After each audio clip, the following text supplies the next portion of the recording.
Members are advised and reminded not to engage in personalities toward the President. Gentleman from Massachusetts. Thank you, and I want to thank the gentleman again for mentioning the 72-hour rule, which has been mentioned many times, but I wrote it, and I want to thank you for keeping it. But when I hear people talk about balanced budgets, give me a break. The first bill that you are bringing to the floor, according to CBO, adds $114 billion to the debt. So we don't need any lectures from anybody on that side about balancing the budget. Give me a break. And I would like to, maybe the gentleman could, again, share with us the secret addendum that apparently was negotiated behind closed doors, so we actually know what agreements were made. I mean, 4 days and 15 votes, and there's only one change in the rules package, going from 5 to be able to vacate the chair to 1. Well, there's a lot more to it. We all know that, but that's a big secret. So much for transparency. At this point, I yield 1 minute to the gentleman from New York, Mr. Torres. Gentleman from New York is recognized. There's a lot to unpack here, but let me just tell the gentleman that on the issue of national emergencies, and by the way, I'll add war powers, we did a hearing in the Rules Committee on that in the last Congress. I did it with now Chairman Cole, and we thought it was appropriate to do a hearing because we wanted to avoid any unintended consequences. So we have done that, but it's now becoming very clear to me how this Congress is going to operate in the Rules Committee. The gentleman just made it clear about everything should go through regular order, except what he thinks is important.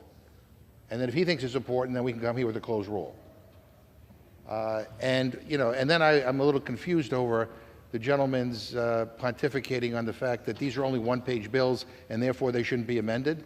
I point out that the bill that they had the modified open rule on was a 3-page bill. But is the number of pages of a bill going to be determinative of whether or not we have amendments or not? The bottom line is people had some good ideas that they offered to the Rules Committee last night. And not only that, people had a lot of questions. And if you read the President's Statement of Administration Policy, I mean, he raises issues about Title 42 that we seem to have a dispute on. But boy, if you did a hearing and you did a markup, you might have been able to address those things. And I'm not saying we're moving too quickly. I'm just saying we're not moving responsibly. Once your committees are constituted, you can have a hearing immediately. You can bring this to the floor next Monday or Tuesday if you want. But you chose to shut the system down, notwithstanding all of your rhetoric, notwithstanding all of the pontificating on the need for more amendments to be made in order, a more open process, a more transparent process. You are beginning this session with closed rule after closed rule after closed rule. Last night, the Rules Committee reported out 4 more closed rules. That's the choice you have made. So we have a sense where you're going. The last time you were in charge, you presided over the most closed Congress in the history of the United States government. I wouldn't be surprised if you beat your own record. Madam Speaker, if we defeat the previous question, I will offer an amendment to the rule to ensure that none of the bills in this rule take effect unless it is certified that they do not decrease Social Security benefits. Madam Speaker, I ask unanimous consent to insert the text of my amendment into the record along with any extraneous material immediately prior to the vote on the previous question. Without objection. Madam Speaker, Social Security is the bedrock of our nation's social safety net. Since its inception, it has lifted millions of our seniors out of poverty. Protecting the benefits it provides should be a priority for this Congress. As my Republican colleagues demand reckless cuts in exchange for paying our nation's bills, Democrats will continue taking action to protect Social Security. This is not the first time Social Security has been under attack by my friends on the other side of the aisle.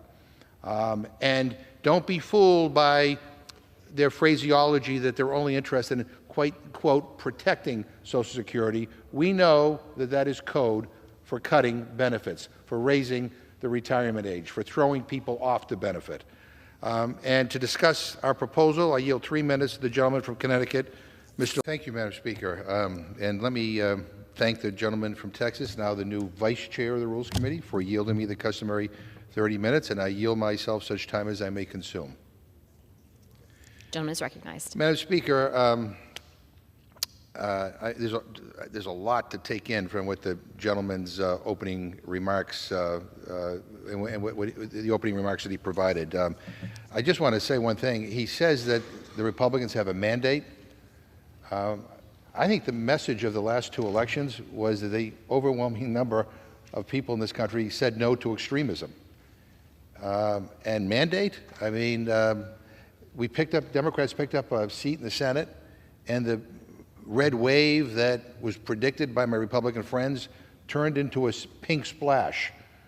And the reason why was because people were turned off by your extremism.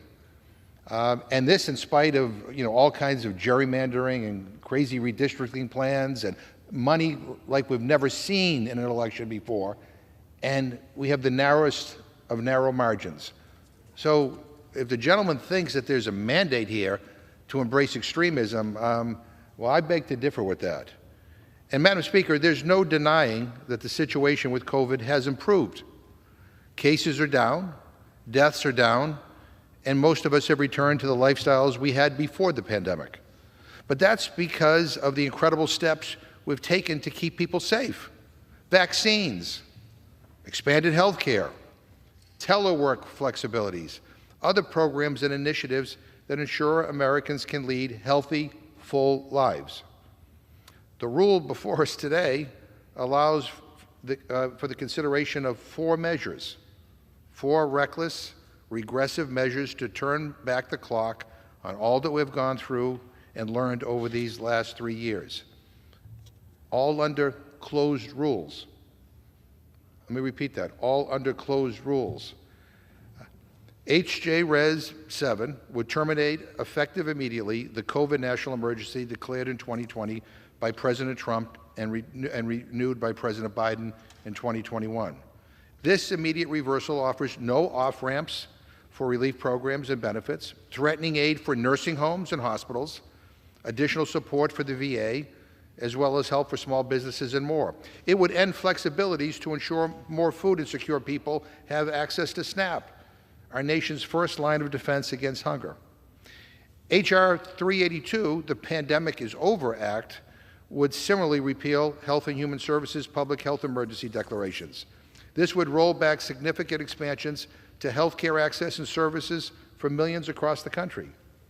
H.R. 139, the Show Up Act, would force federal agencies to return to pre-pandemic telework policies, despite the fact that the pandemic demonstrated workers from many industries could complete their jobs remotely.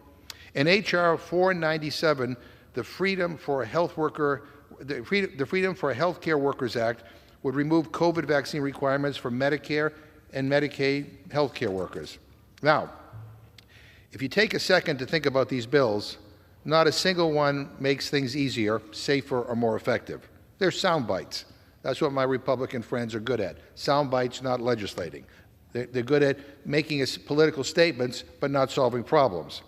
Eliminating vaccine mandates for healthcare providers will not help healthcare providers. Instead, it increases their chances of getting sick and increases their patients' chances of getting sick. COVID vaccines are safe and effective. You wouldn't know that if you listened to some of the commentary in the Rules Committee last night, but they are. And they have protected millions of healthcare workers, patients, and their families from infections, hospitalization, and death. Pulling the plug on the national and public health emergency declarations will throw federal programs and our healthcare system into chaos. No longer will Americans be able to receive free COVID testing and treatments. Hospitals that already struggle to stock their shelves with proper PPE will face an even greater uphill battle. Now, I'm not saying that these declarations should continue indefinitely. Nobody is saying that. President Biden announced yesterday that he plans to end the declaration on May 11th. But we need time to understand the impact that ending the declarations will have on our country. The responsible thing to do is to provide an orderly off-ramp for these agencies so that essential benefits aren't suddenly ripped away from those who need them most. And essentially getting rid of telework for federal agencies when it has allowed our nation and government to function through this historic pandemic is nonsense. Studies have shown that telework has been largely beneficial, resulting in increased productivity, reduced absences, reduced turnover, and reduced office costs. If corporate America has chosen to harness the net positive effects of teleworking, government and agencies should too. Now, I'm going to add that my Republican friends who are screaming against telework and provisions, I want to just point out for the record, Madam Speaker, that Republicans voted by proxy more than 14,500 times in the last Congress. Let me repeat that. Republicans voted by proxy, that means they were operating remotely, more than 14,500 times in the last Congress. It was kind of comical last night.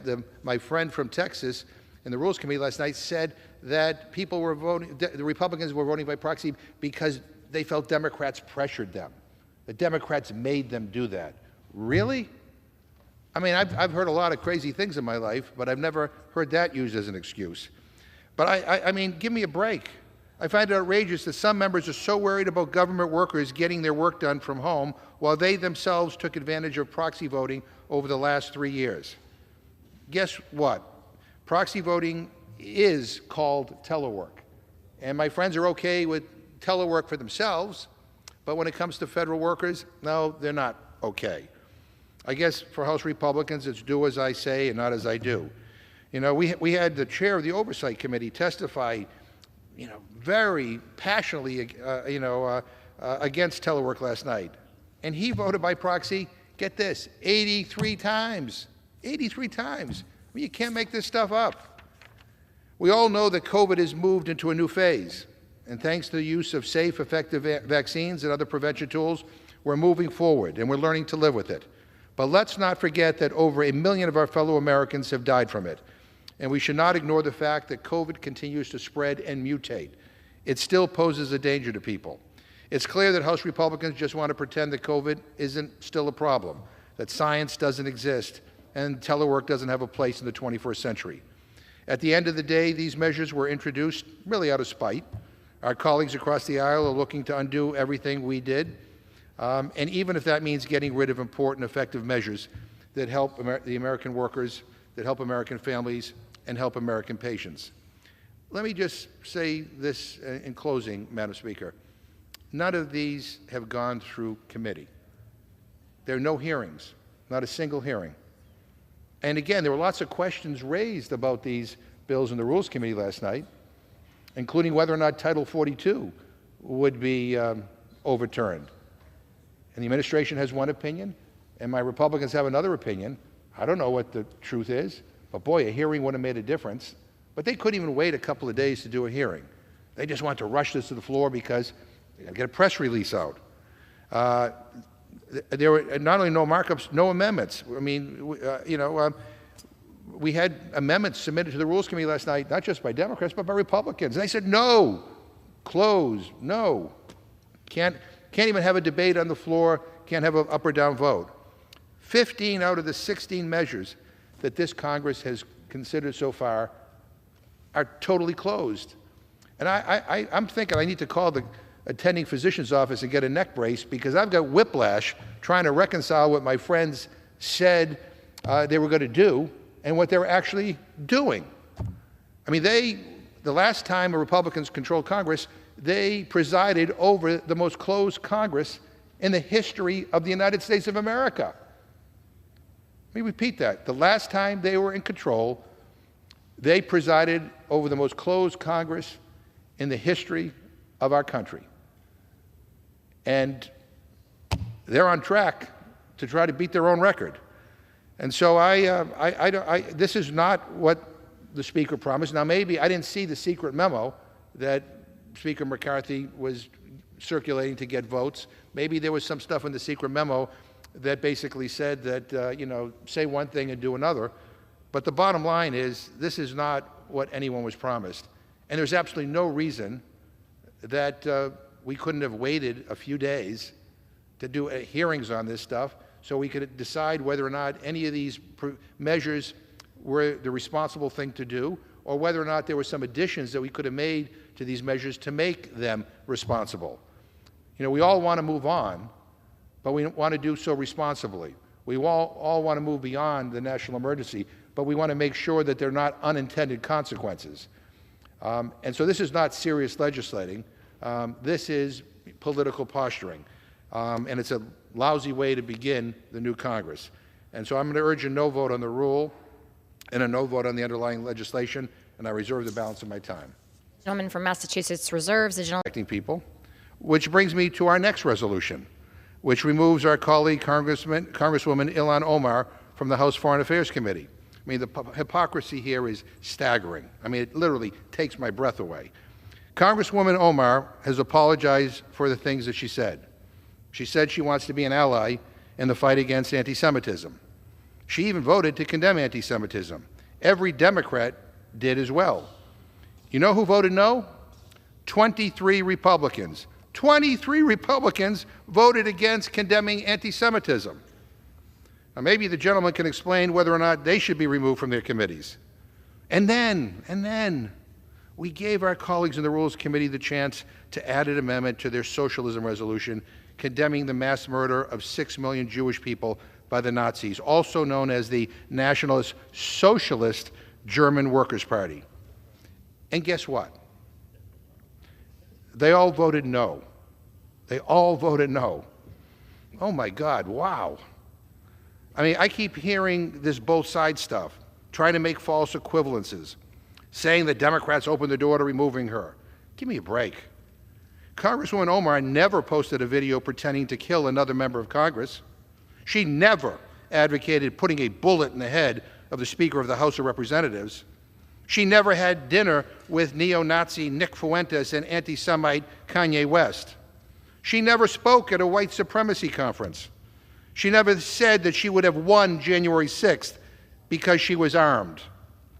No, those are things Republicans have done and have said. And I will ask again, why aren't those members being removed too? So please, to my friends on the other side, please spare us the absurd comparisons and lectures about anti-Semitism. Republicans refuse to condemn anti-Semitism. Republicans refuse to add an amendment condemning Nazis to this socialism resolution. Republicans have been silent while members of their conference say things that are blatantly anti-Semitic and appear beside Holocaust deniers and bigots. These are awful, awful bills designed to divide and distract people. And I get it. I mean, I get why. I'd want to divide and distract people too if my agenda was as extreme as the agenda that the Speaker of the House is now advocating for. They've spent their entire time and power so far pushing for higher gas prices, higher middle-class taxes, higher inflation, and higher drug costs.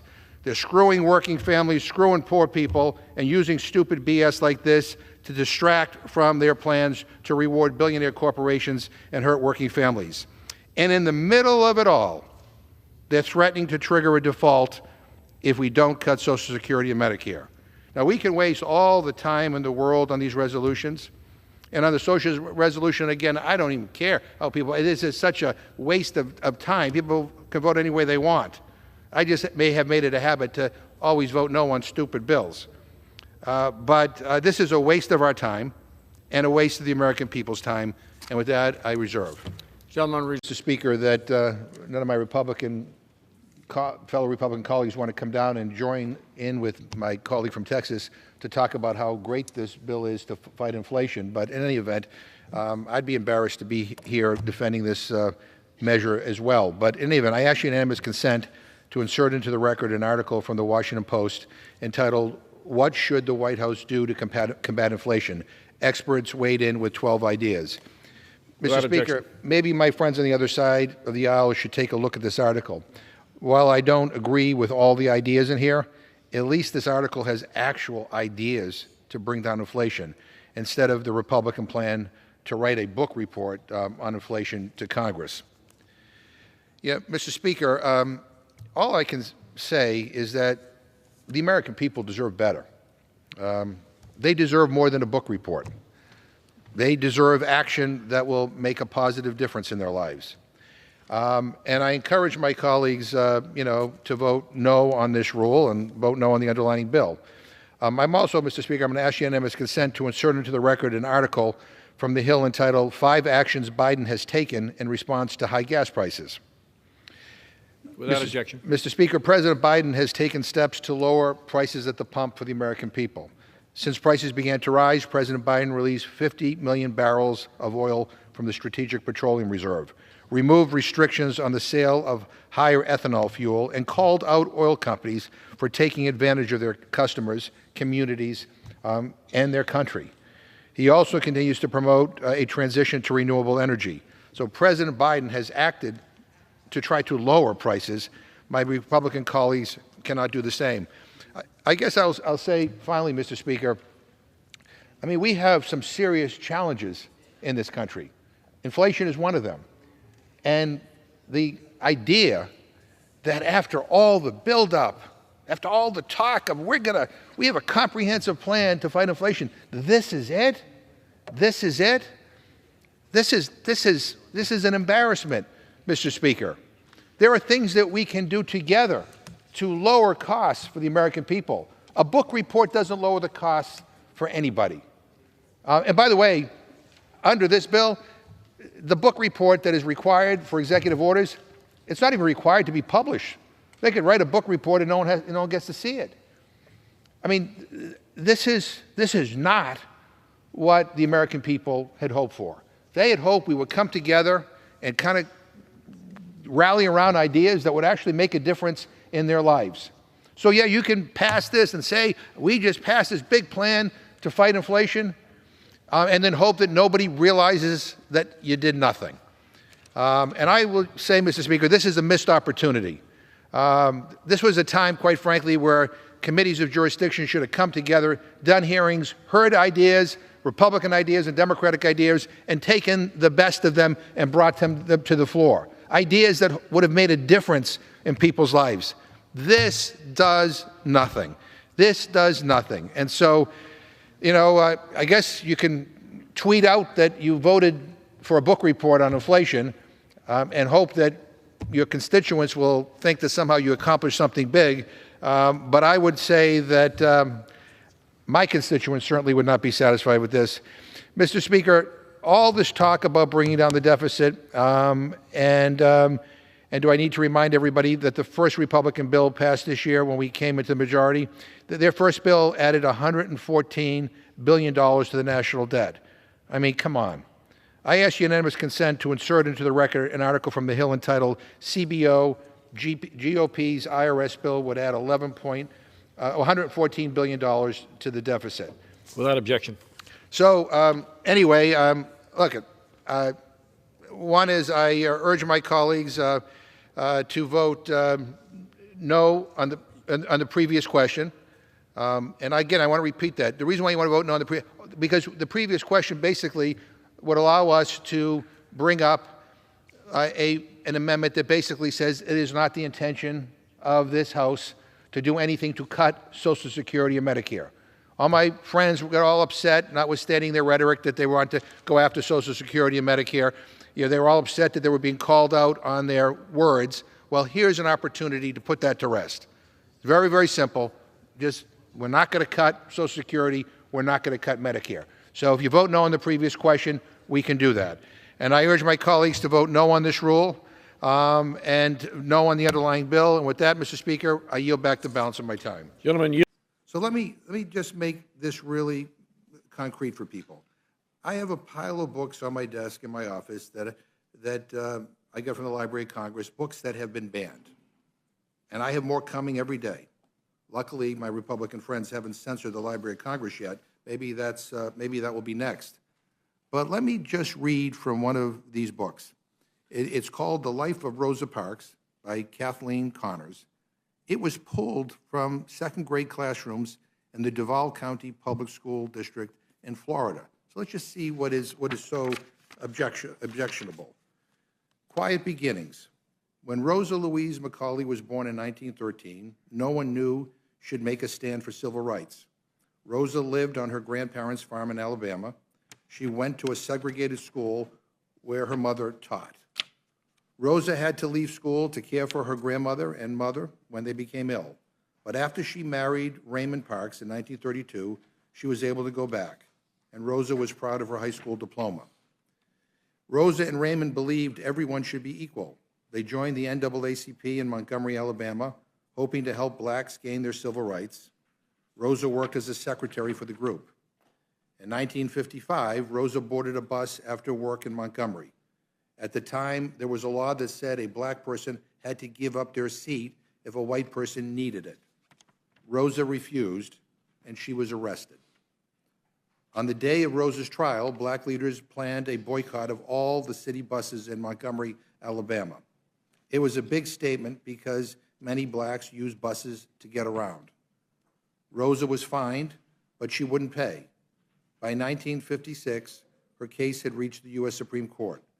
It declared Alabama's segregation laws illegal.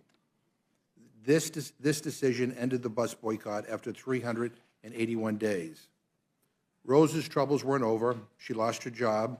Some people said they wanted to hurt her. She and her family then moved to Detroit, Michigan in 1957. None of this stopped Rosa from believing in equality. Rosa's continued support of the civil rights movement earned her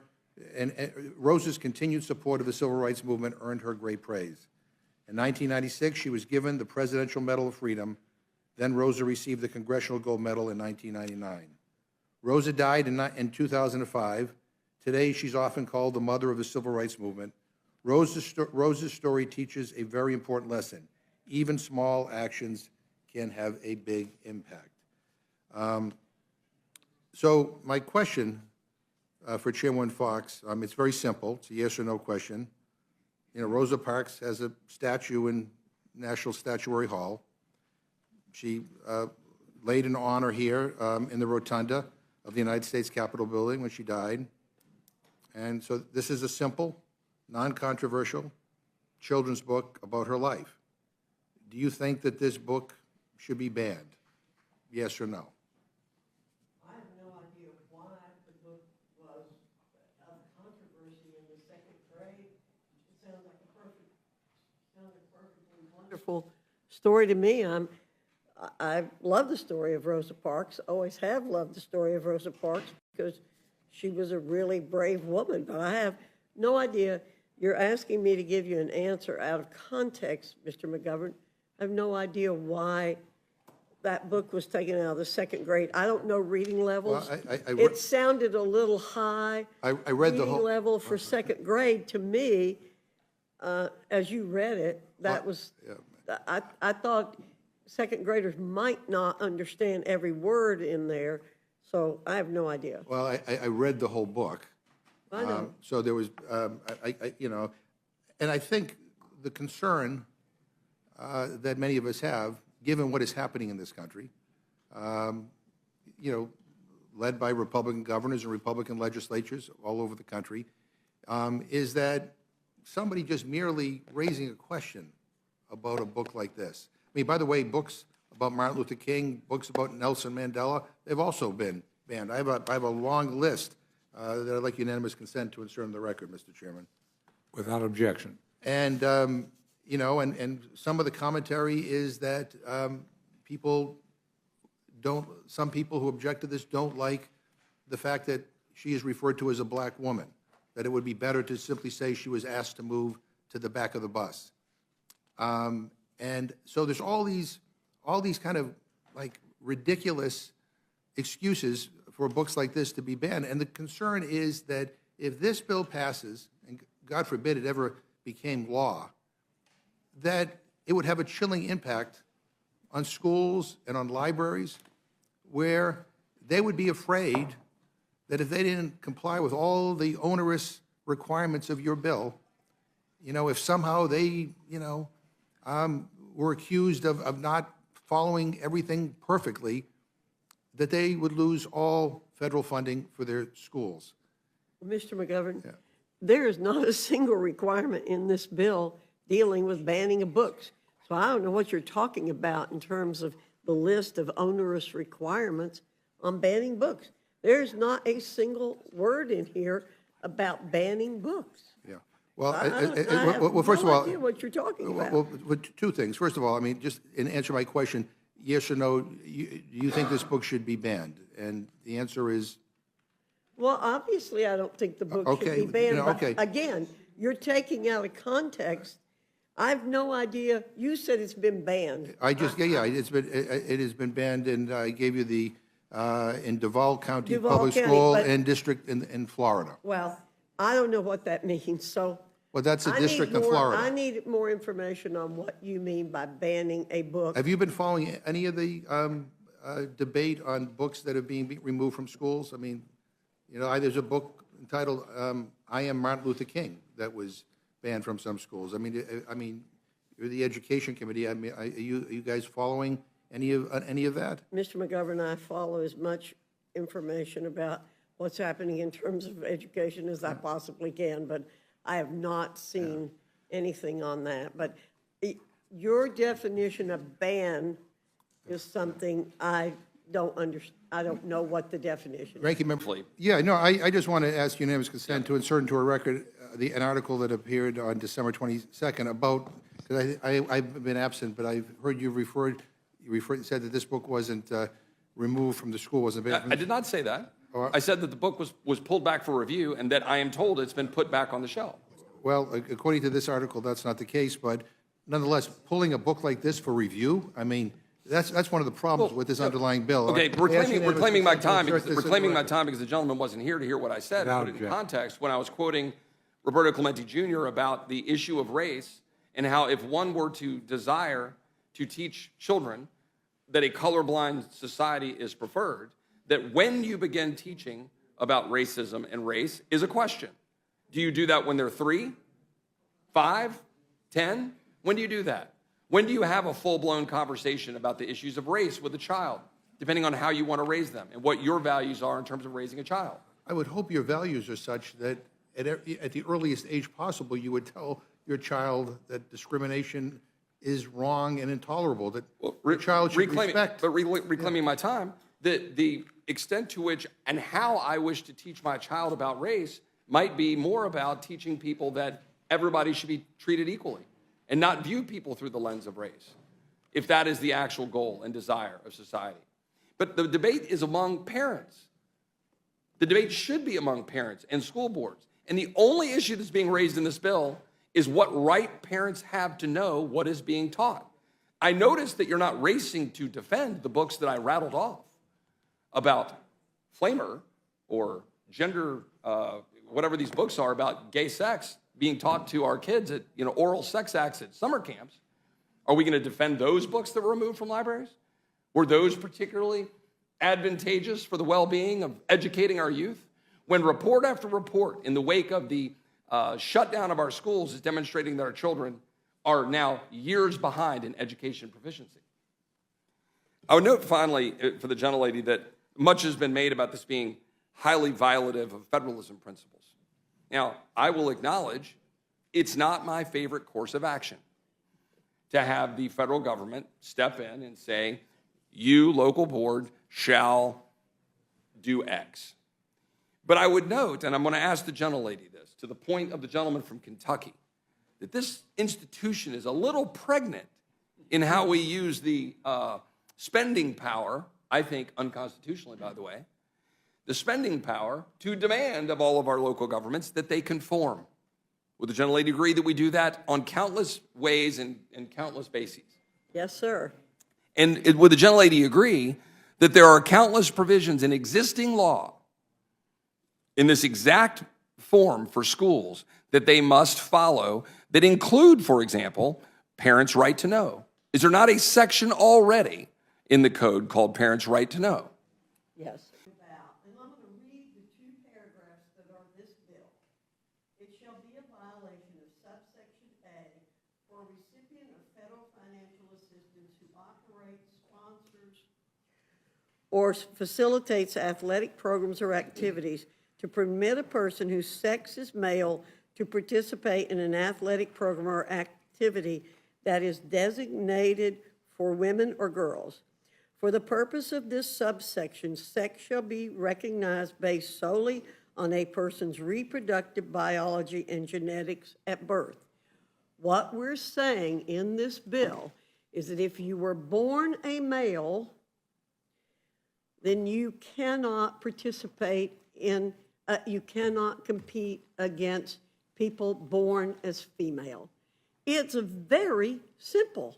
And I'd like to, Mr. Chairman, put into the record an article called, entitled, "A Biologist Explains Why Sex is Binary" by Colin Wright, Wall Street Journal, April 9, 2023. I'd Without like to objection. submit that. Thank you very much. This is very simple again. We're talking about people born as males not participating against people born as females. It's so simple. And it has nothing to do, not one word in here talks about targeting trans people, giving physical examinations. None of the things that our colleagues have said here. This is ridiculous what you are saying. No, that excuse this me, bill I would reclaim my do. time. What is ridiculous is that we're spending time with all the problems that we're faced, including a spike in gun violence against children. What is ridiculous is that we are here debating this. No, we're here to protect women. You can't even define, you say you don't even know what a trans woman or a trans girl is, but yet you want to ban them from playing in sport.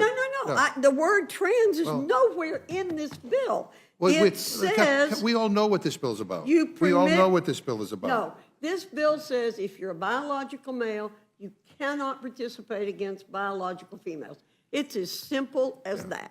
That is what it boils down And so you to. do not believe that trans women are women? They're males, sorry. If they were born as males, they're males. There's no way to change your biological sex. So we just learned that we can't identify a single case where somebody was denied a scholarship because of what is happening right now. And yet, there's this urgency to bring this legislation to the floor to somehow protect people. I don't quite get it. Mr. DeCano, can you explain what the urgency about this is? And I mean, was this the first bill that was marked up in the Education Committee? It's one of two first markup bills. Of all the issues out there, Yeah. in terms of issues protecting kids in school, this is like the top one or two issues that the Education Committee thinks Well, is vital to bring to the floor? And Mr. McGovern, the moral panic that the chairwoman is attempting to create over this case of the athlete competing in intercollegiate sports, winning a competition, this bill would do nothing to affect that.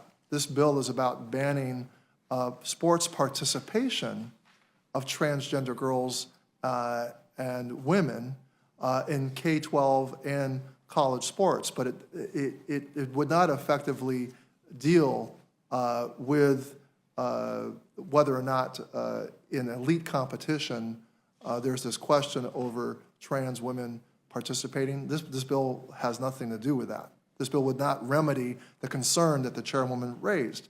And let me also say that the real harm here is the exclusion from participation of trans young people, trans kids, trans middle school kids, trans high school kids, for whom the huge value of sports is about participation. It's about connection to community.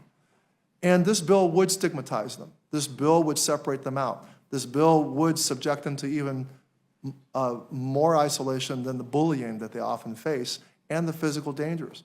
Trans kids are in need of our protection, not of stigmatization. And despite these words not being in the text of the bill, the effect of this bill would be exactly that. Let me just sort of read one of the final paragraphs from the governor of Utah, his veto message. The governor of Utah, as he vetoed a very similar bill, and he wrote it to so Spencer Cox, the governor of Utah, wrote to Stuart Adams, who was the president of the Senate, and Brad Wilson, the Speaker of the House of Utah. He said, there's one more important reason for this veto, I must admit. He says, I'm not an expert on, I quote, on transgenderism. I struggle to understand much of it, and the science is conflicting. When in doubt, however, I try to err on the side of kindness, mercy, and compassion. I also try to get proximate, and I'm learning so much from our transgender community. There are great kids who face enormous struggles, and here are the numbers that have most impacted my decision.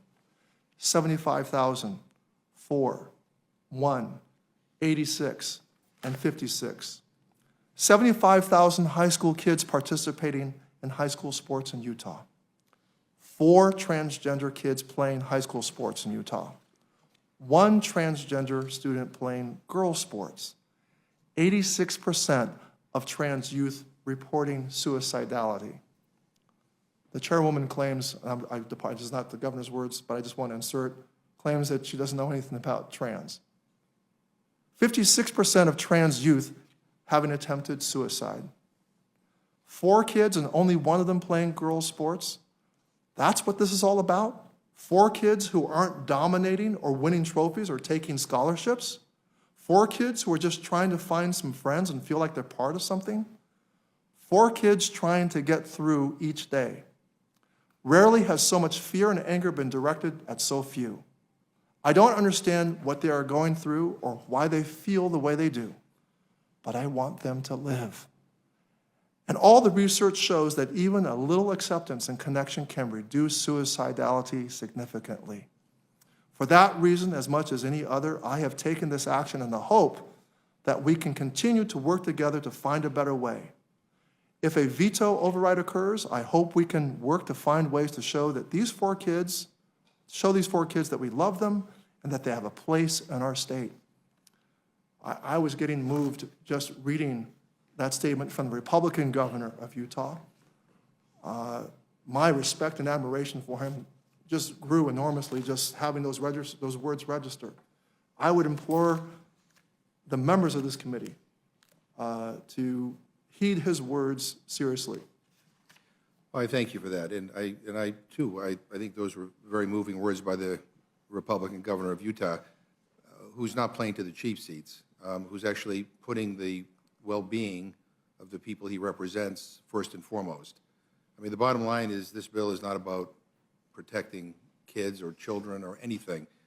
This is a bill that is an attempt to try to drive another wedge in our society, to try to create an issue where there isn't one, and in doing so, will directly impact in a very negative way a vulnerable community in this country that are already the subject of bullying and ostracization, and I may go right down and you're going to see more young people turn to suicide, more young people go down the road of depression and feel like that they're not worth anything, that we're questioning their dignity.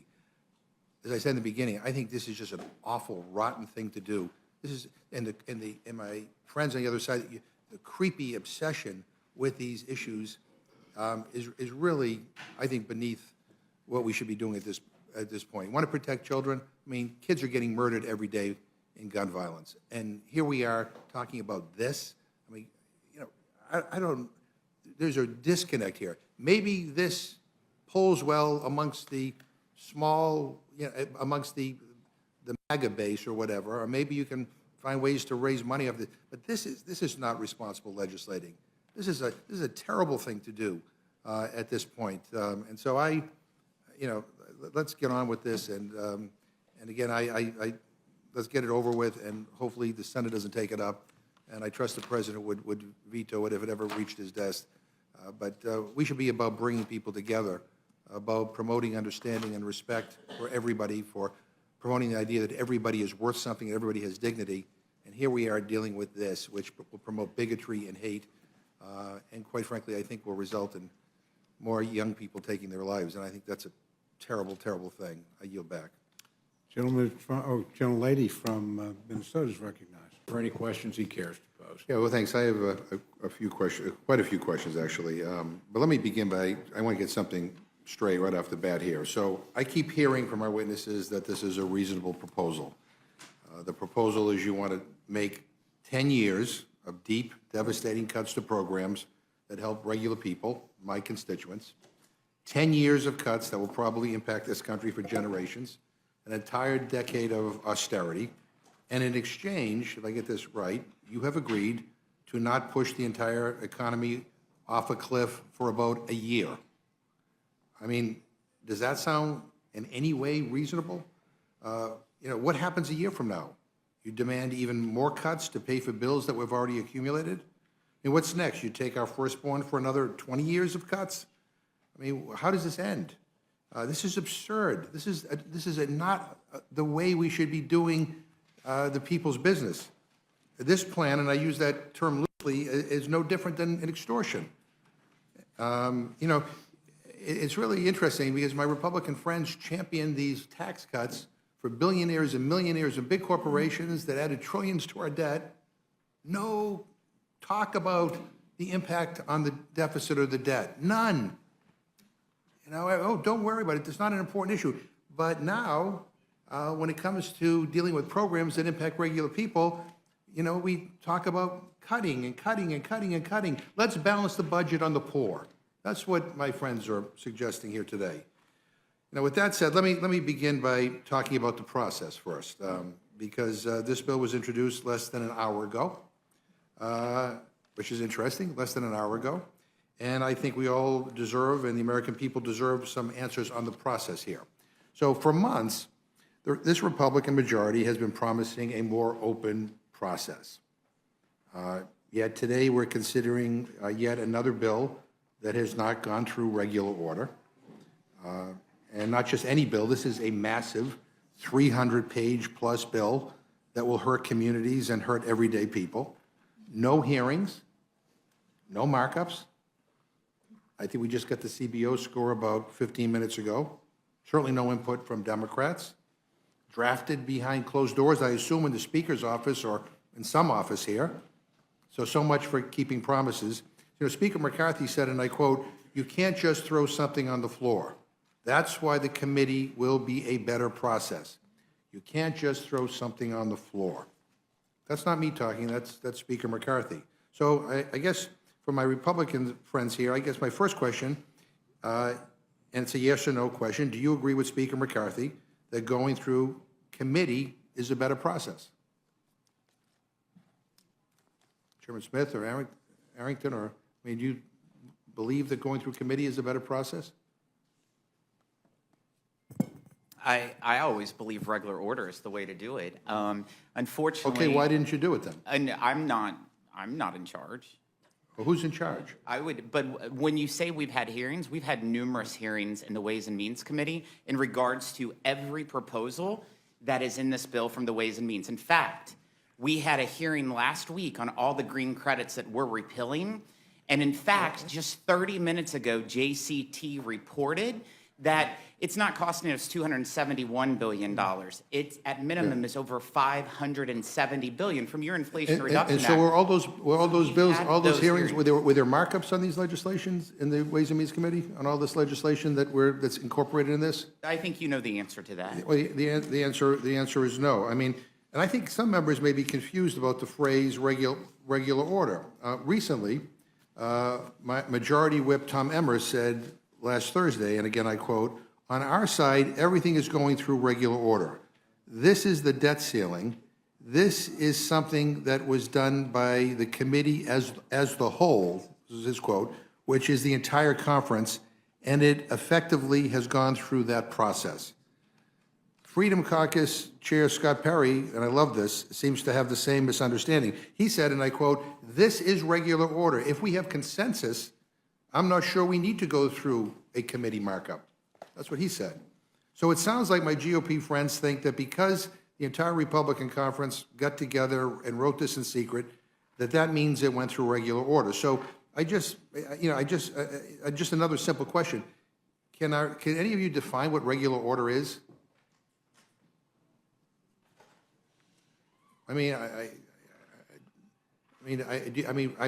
I'll help you. Hearings, markup, then you come to the Rules Committee, then you bring it to the floor, have votes and debates, and this bill has not gone through that process, no matter how you want to stretch the definition. And to be clear, consensus among one party does not mean you can skip a markup and go straight to the floor. And again, these are the issues that you raised here when I was chair. I mean, these are the issues you all complained about. You said you could do things 1,000% differently. And on a major bill like, I'm just keeping. You're the ones who complain, so I'm just trying to keep you to your word here. Yeah, I mean, so. Well, thank you, Mr. Chairman. I won't take very much time. I just, as I said during my opening, I think this is an awful bill. That is just page after page of empty talking points with no real solutions. Instead of actually solving problems, this bill actually creates problems. I think it eviscerates our asylum process.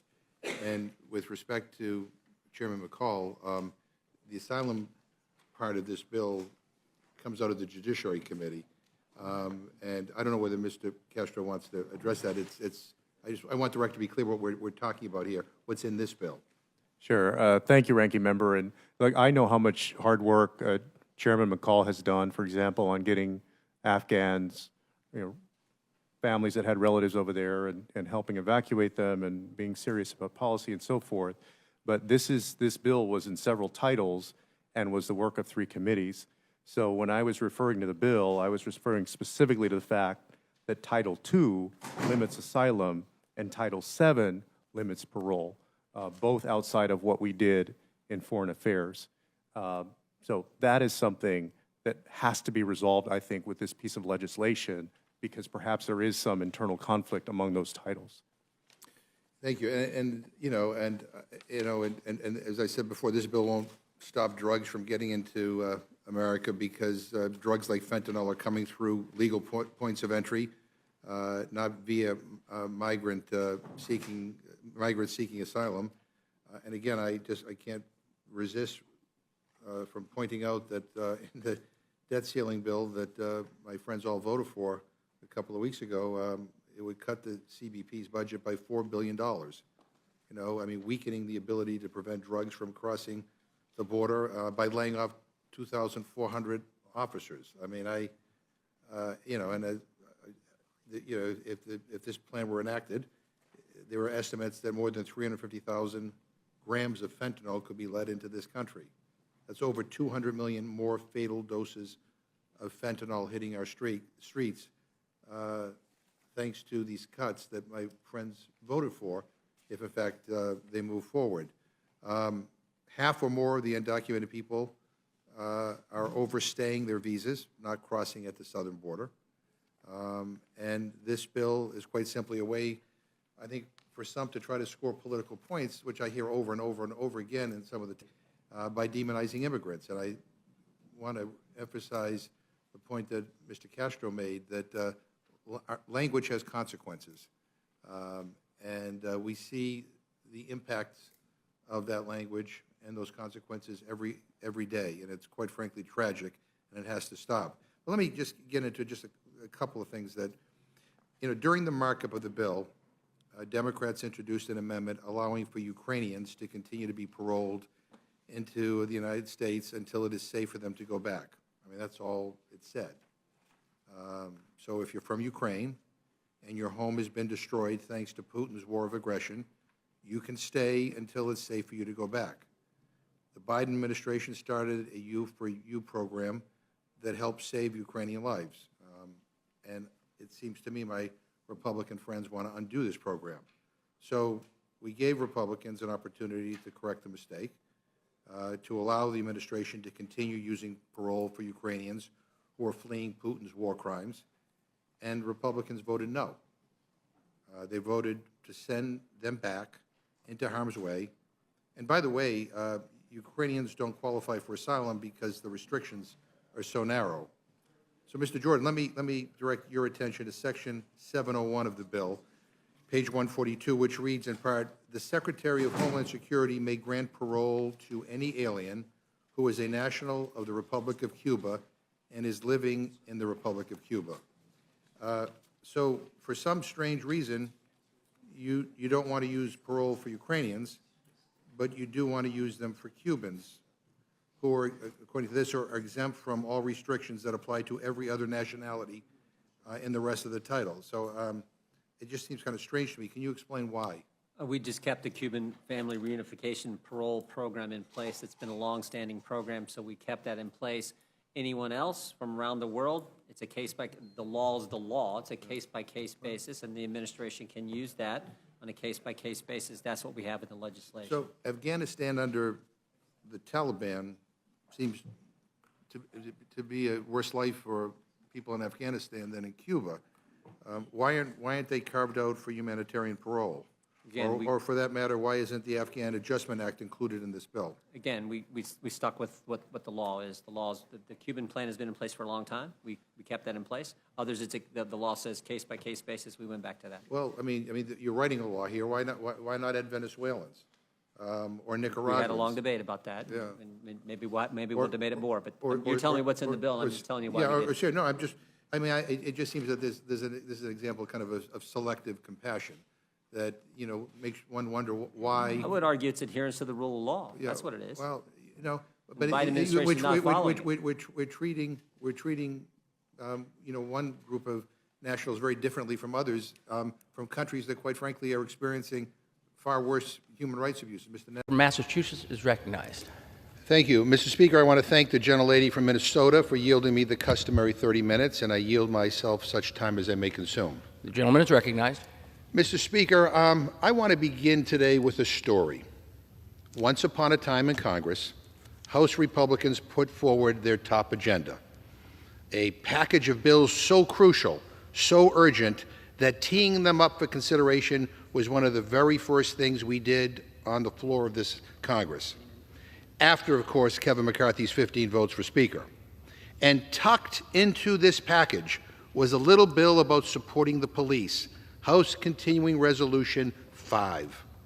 A simple, non-binding resolution, really. It didn't do much. It was purely symbolic, but it did express support for our nation's police, all our nation's police. But something mysterious happened, Mr. Speaker, and I hope you will join me in trying to solve that mystery today. Because instead of bringing their bill up right away, Republicans waited, and they waited, and they waited, and they waited until this week. And they brought up a bill, but something changed. See, in the original bill, the language read that Congress expresses support for the nation's law enforcement agencies. And as you can see, Mr. Speaker, nations, it was about all our police. But in their new bill, the one that we're considering today, they only express support for local enforcement officers. And here's the new bill, Mr. Speaker, and we see the word local, nothing about our nation's law enforcement officers, just local. That's weird. What a strange change. It's National Police Week, but they took out all of our national police agencies. Democrats searched and searched and searched for a reason. We looked high and low in the Rules Committee, but we couldn't find an answer. Not a single person, not one Republican, Mr. Speaker, has been able to articulate to us who made that change, or when it was made, or most importantly, why it was made. No one was able to explain to us why Republicans edited their bill from saying any efforts to defund or dismantle law enforcement agencies to any efforts to defund or dismantle local law enforcement agencies. And here's the important thing, and call it the moral of the story, if you will. The change was not without consequence, because what the GOP did was cut out every officer at the FBI, the ATF, CBP, the U.S. Marshal Service, the Federal Bureau of Prisons, the Federal Protective Service, and the Secret Service. And they cut out every officer at the United States Capitol Police. They cut out the police who are standing outside these chamber doors right now, keeping us safe. And they cut out all the police who rushed to this building to keep all of my GOP friends safe on January 6, 2021. Apparently, our Republican colleagues think National Police Week shouldn't include our national police. And I wish I could say that this was an unsolved mystery. I really do. But the answer is obvious, Mr. Speaker. The new Republican position is that they only support some police. The new Republican position as of 2 weeks ago is that they wanted to fund police. They voted to cut cops grants, fire 400 local police officers, defund the FBI, and cut grant funding for state and local law enforcement agencies. The new Republican position, as put forward by their frontrunner for president, is that we ought to pardon the convicted criminals, white supremacists, and neo-Nazis who beat cops, crushed them indoors, and hit them with fire extinguishers on January 6th. And the new Republican position is to give George Santos due process before he's kicked out, but to deport legal immigrants who haven't even been charged with a crime. So here's what I see today, Mr. Speaker. It seems like Republicans backed the blue until they realized that laws apply to them too. And that gets me to my final point, because an important change is happening here today, and I want law enforcement officers across this country to take note. I know many of them are watching because it's Police Week, National Police Week. And here's what I want them to know. Democrats want to keep communities safe. Democrats want to address gun violence in our schools, an issue I hear from police officers about all the time. Democrats want to invest in programs that keep our communities safe, programs that get to the root causes of crime. Democrats want to make sure police aren't put in situations they aren't trained to handle. Democrats have passed bills that protect our communities and support our police, bills to help cops with PTSD and to invest in small police departments. And Republicans want to wrap their arms around the police while they cut funding. And make sure we don't forget this, Mr. Speaker. 21 Republicans voted against awarding the Congressional Gold Medal to the Capitol Police. 21. Republicans changed their bill to deliberately exclude America's national police agencies from National Police Week, which dishonors and disrespects the Capitol Police officers who protect our Capitol building. And Republicans are using our law enforcement officers like political pawns. They're putting politics over public safety. It is clear, Mr. Speaker, that my Republican friends have lost their way on law enforcement today. And it's clear who's in charge. It's not Speaker McCarthy. It's the most extreme of the extreme. And once again, the American people lose. With that, I reserve my time. Massachusetts reserves. McGovern for any remarks he wishes to make. Well, thank you, Mr. Chairman. I think Hillary Clinton says it takes a village. I say it takes a bigger room. I don't know if any more people in this room, but thank you. Look, this is not a happy day. We are less than a week from default, and we've been rushed back to Washington to vote on a deal, all because Republicans wanted to push their luck and play games with the debt limit. Frankly, we should not be here. We should have taken care of this months ago. This represents an all-time high in recklessness and stupidity, quite frankly. And let me just point out the obvious here. Every time Republicans are in charge, they screw things up. The last time Republicans held a majority, we ended up with the longest government shutdown in United States history. Now, here we are today, this time dealing with a totally manufactured crisis that risks the full faith and credit of the United States. Both then and now, Democrats have had to be the adults in the room to come in and clean up their mess. Republicans are unfit to govern. I thank President Biden for his leadership throughout negotiations. This bill could have been a lot more awful than it is. One thing I do know is that I didn't come to Congress to hurt people. And when I listen to my Republican friends, what is clear to me is that we don't share the same values. You know, I'm a Democrat. Got my first job in politics as a paid intern with Senator George McGovern. Great last name, no relation. And I'm still inspired by that experience to this day. You know, when he talked about the Democratic Party, he said what unites us is our desire to propel our great country onward by meeting the needs of the many, not the few. And a bedrock principle for Democrats is that we bring everyone along. And that's not what we're doing here today. And I have some very real, very serious reservations about this bill. My Republican friends just discovered how committed they are to fiscal responsibility. So committed that they've held the global economy hostage for months so that they can force spending cuts that they could not pass through a regular order.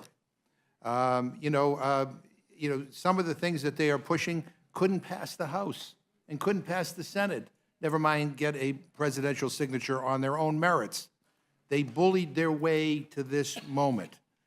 They didn't seem to be so bothered by the deficit when Trump was in office, when they added over $2 trillion to the debt for tax cuts for billionaires.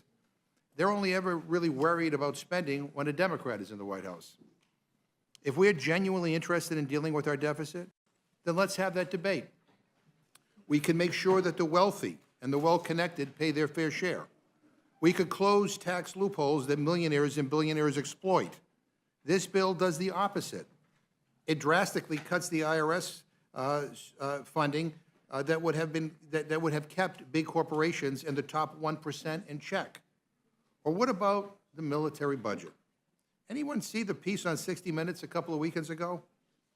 A former Pentagon official went on and told the world about the price gouging that takes place at the Pentagon on a regular basis. He told us that the Pentagon overpays for almost everything. In one example, the Pentagon paid $10,000 for a $300 oil switch. Now, I know my Republican friends and even some of my Democratic friends claim that reducing military spending would somehow undercut our national security. Well, you know what? We need a new definition of national security in this country, one that requires a tough but lean military budget. But that is not just about bullets and bombs. Our national security must be measured by the prosperity of our people, by whether our families have enough money to buy groceries, and whether we're investing in our schools, our libraries, and our roads and our transportation systems. National security includes the cleanliness of our air and the purity of our water. It includes adequate support for our veterans, for our seniors, and for our children, and all the things that strengthen our communities. If we continue failing to invest in our people, what kind of country will be left for our military to defend 20, 40, or 60 years down the road? But we're hearing from the Republicans, don't look there. We can't find any savings from the bloated military budget. Really? And we can't make the richest corporations pay their fair share in order to get our fiscal house in order. We have some of the wealthiest corporations on the entire planet that pay little to no taxes. They should at least pay the rate of what their lowest paying workers pay. Instead, we have to cut funding that helps the most vulnerable in our country. Give me a goddamn break. Now, I appreciate the Biden administration secured provisions to expand benefits to help some hungry people, like veterans, kids emerging from foster care, and housing insecure people. Thank God he's in office and not Trump. But improving benefits for some does not justify putting 700,000 older adults at risk of losing critical life-saving food benefits. Food and hunger should not be a partisan issue. It's a human issue. And we have over 30 million people in this country who don't know where their next meal will come from. And this current SNAP benefit is on average $6 per person per day. That's $2 per meal. And the majority of people on SNAP who can work, they actually do work. And we also know, by the way, that work requirements don't work. A February 2023 study found that work requirements at SNAP cause a 53% overall reduction in program participation among adults subject to work requirements. Importantly, the paper found these requirements have no effect on employment. A June 2021 research report found no evidence that the ABOD time limit substantially increases employment. And a February 2021 article entitled "The Effects of Changing SNAP Work Requirements on the Health and Employment Outcomes of Able-Bodied Adults Without Dependents," exactly what we're talking about today in this bill, they reported that losing SNAP made people less healthy and had no significant change in employment status. And by the way, my Republican colleagues, for all their talk about this, have held no hearings on this issue. Not one. I actually sit on the Agriculture Committee. I sit on the Nutrition Subcommittee. Not one hearing on this stuff. We're almost in June. Feel so strongly about this stuff? And no hearings? No need to make sure that people who don't want to lose their benefits are protected? So putting aside all of that, Republicans think the way we should get our budgetary house in order is by going after vulnerable people. I don't know what the hell is wrong with them, but that is where what this bill is all about. Make no mistake, these adjustments will make older, poorer Americans hungrier. Full stop. I also have issues with the anti-environmental language in the deal. This bill slashes key NEPA protections, approves the Mountain Valley Pipeline, and doesn't include transmission reform. And we all knew that there would be concessions and compromises. As I said earlier, some of my friends are still withholding support because they believe that this bill doesn't go far enough, that it doesn't hurt people enough, which is outrageous to me. But by weaponizing the debt ceiling, Republicans are establishing a precedent that will haunt us forever, that one party can use the full faith and credit of the United States as a hostage to pass their wildly unpopular ideas. But someday, hopefully not in my lifetime, but someday there will be a Republican president. And you will remember this moment, because what you are trying to do is get things enacted that you could not get done through regular order. It is a lousy, lousy way to govern. Now, this will be a long afternoon, and I'm sure many of our members will have much to say. People will have to decide in the next several hours how they will ultimately vote on this package. But let me end as I began. This is not a happy day. And with that, I yield back. Without objection. Yeah, Mr. Speaker, we didn't call the messaging bills. Members of the Republican conference called the messaging bills, I would remind the gentleman. And, I mean, the gentleman says that we need serious solutions to gun violence in this country, and I think I heard the gentleman correctly. I mean, he's suggesting that it's okay for people to carry guns into bars when they're drunk. I don't think that's very, very serious. And the idea that we can shoot our way into gun safety is insane. We already have more guns than people in this country. We're the only country in the world that has massacres that occur on a regular basis. And the gentleman's saying that people should be able to carry guns into bars when they're drunk, and that we ought to give teachers more guns, and everybody ought to have more guns, and everybody will be safe. I mean, this is insane. It doesn't make any sense. I mean, at some point, people are going to have the courage to stand up to the gun lobby and say no to the NRA's money and actually do what is in the best interests of the American people, what will protect the people of this country. And it's just, to hear this nonsense is, I mean, this place is crazier than usual. Mr. Speaker, I yield 2 minutes to the gentleman. Mr. Speaker, I want to thank the gentleman from Kentucky for yielding me the customary 30 minutes, and I yield myself such time as I may consume. You are recognized. So, Mr. Speaker, it's great to see you again. How are you? It's been a while. You look terrific. We haven't had votes in, 5 legislative days? All because some Republican members decided to throw a temper tantrum last week on the House floor, wanting to rehash legislation that was passed the week before. So what we saw was essentially a fight between the right wing and the extreme right wing. I mean, what the hell is going on here? With each passing week, it becomes more and more obvious that the Republican Party is completely out of touch with what everyday people care about in this country. We're bringing a new rule to the floor that incorporates the bills that we were supposed to do last week and adds an additional bill to make it easier to kill people. I'm told that the Republicans now have the votes to pass this rule, but the question is, what was the deal? Or better yet, what was the secret deal to convince the Republicans who were problematic last week to get along this week? Reading the press, we see that members of the Freedom Caucus are saying they have this deal on power sharing. I'm not quite sure what that means, and power sharing with the Speaker and the extreme right wing, is that the deal? And then we hear from the Speaker that there's no deal on anything. So I don't know what the truth is, and maybe my friend can enlighten us at some point what the truth is. But my Republicans friends like to say that this place should be run like a business. Well, if they really believe that, then this place should be out of business, because this is not the way Congress should be run. This is not the way you run a democracy. This is ridiculous. You know, Democrats have worked tirelessly to try to lower costs for people, bring jobs back from China, rebuild our country, fight pollution, and keep our community safe. And Republicans, what do they stand for? Well, forgive me if I say I'm not entirely sure, because right now the only thing I have seen so far since they took over is dysfunction and disarray. Republicans began this Congress by wasting a week fighting with each other about who would be Speaker. Now we're 5 months in, and they have enacted 5 laws, 1 a month.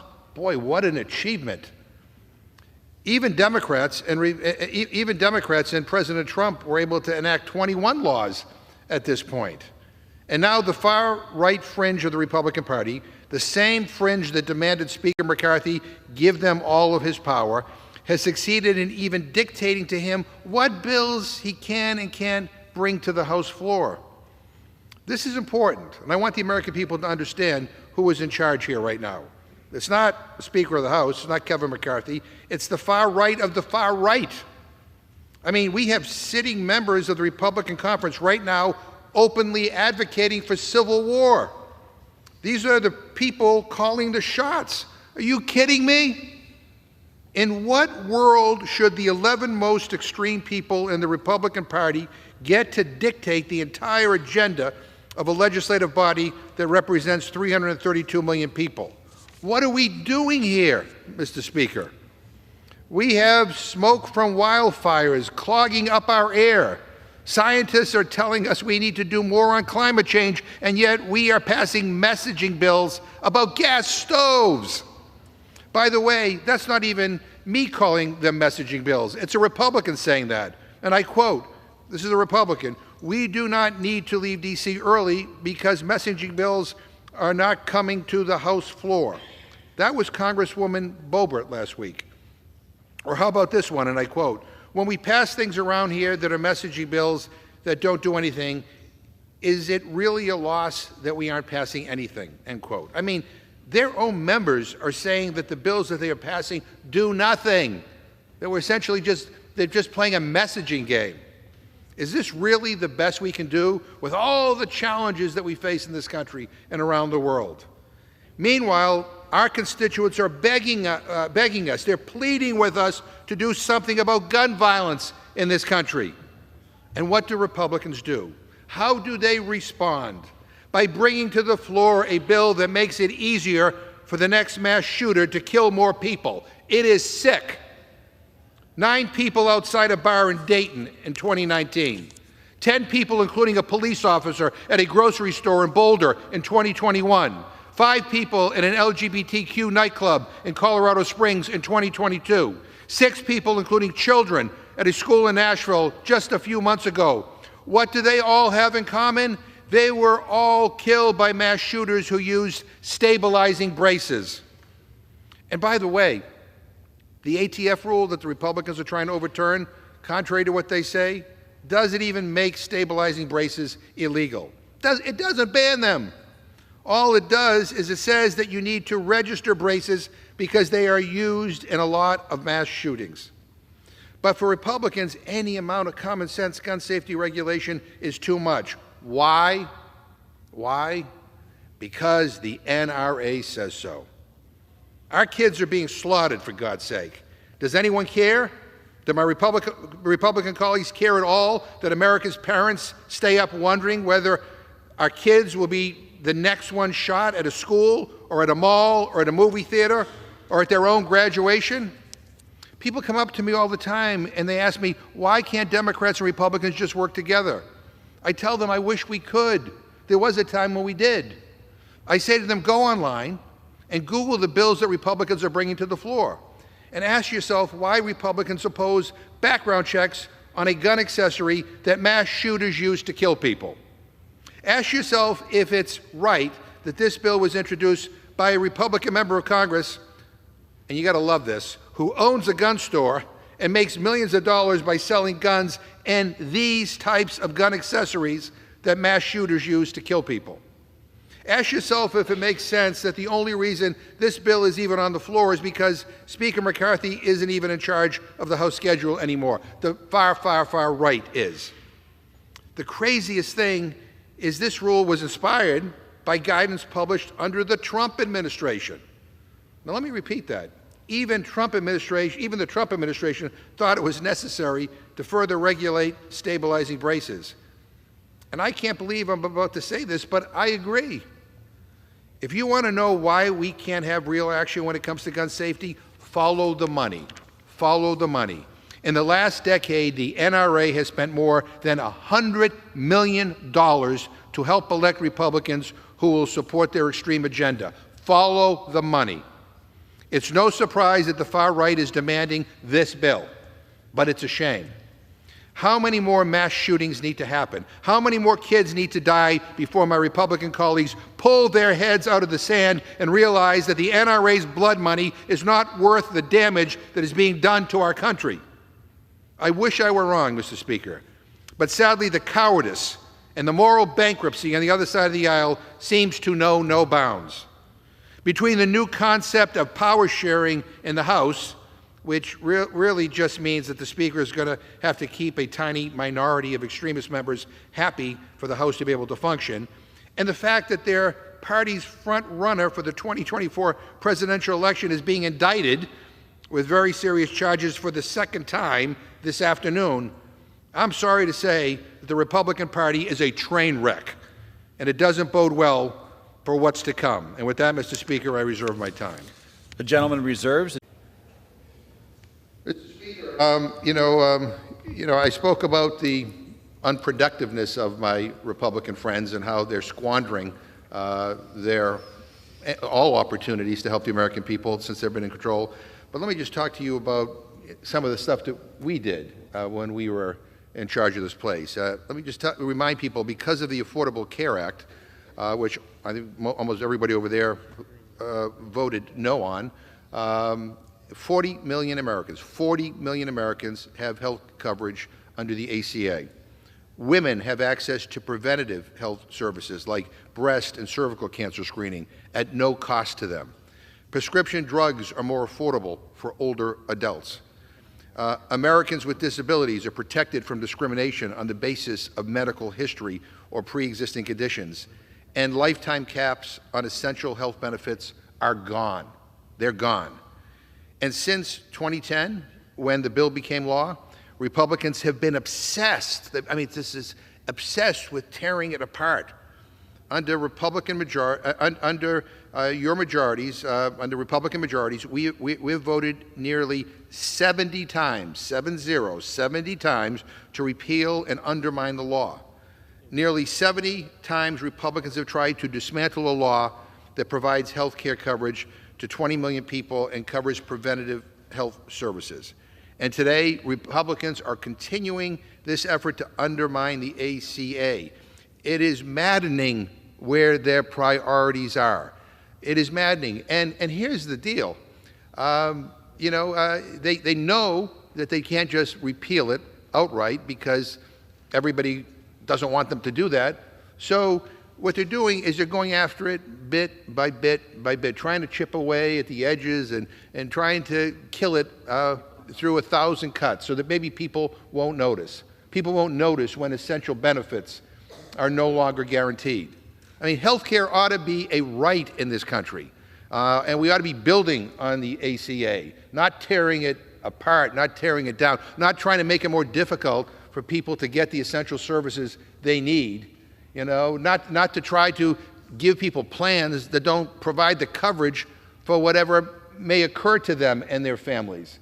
So I think it's important to understand, again, I think the good news here is that all the bills they're bringing to the floor today have no chance in hell of going anywhere over in the Senate because they're just over the top and extreme. But make no mistake about what is happening here.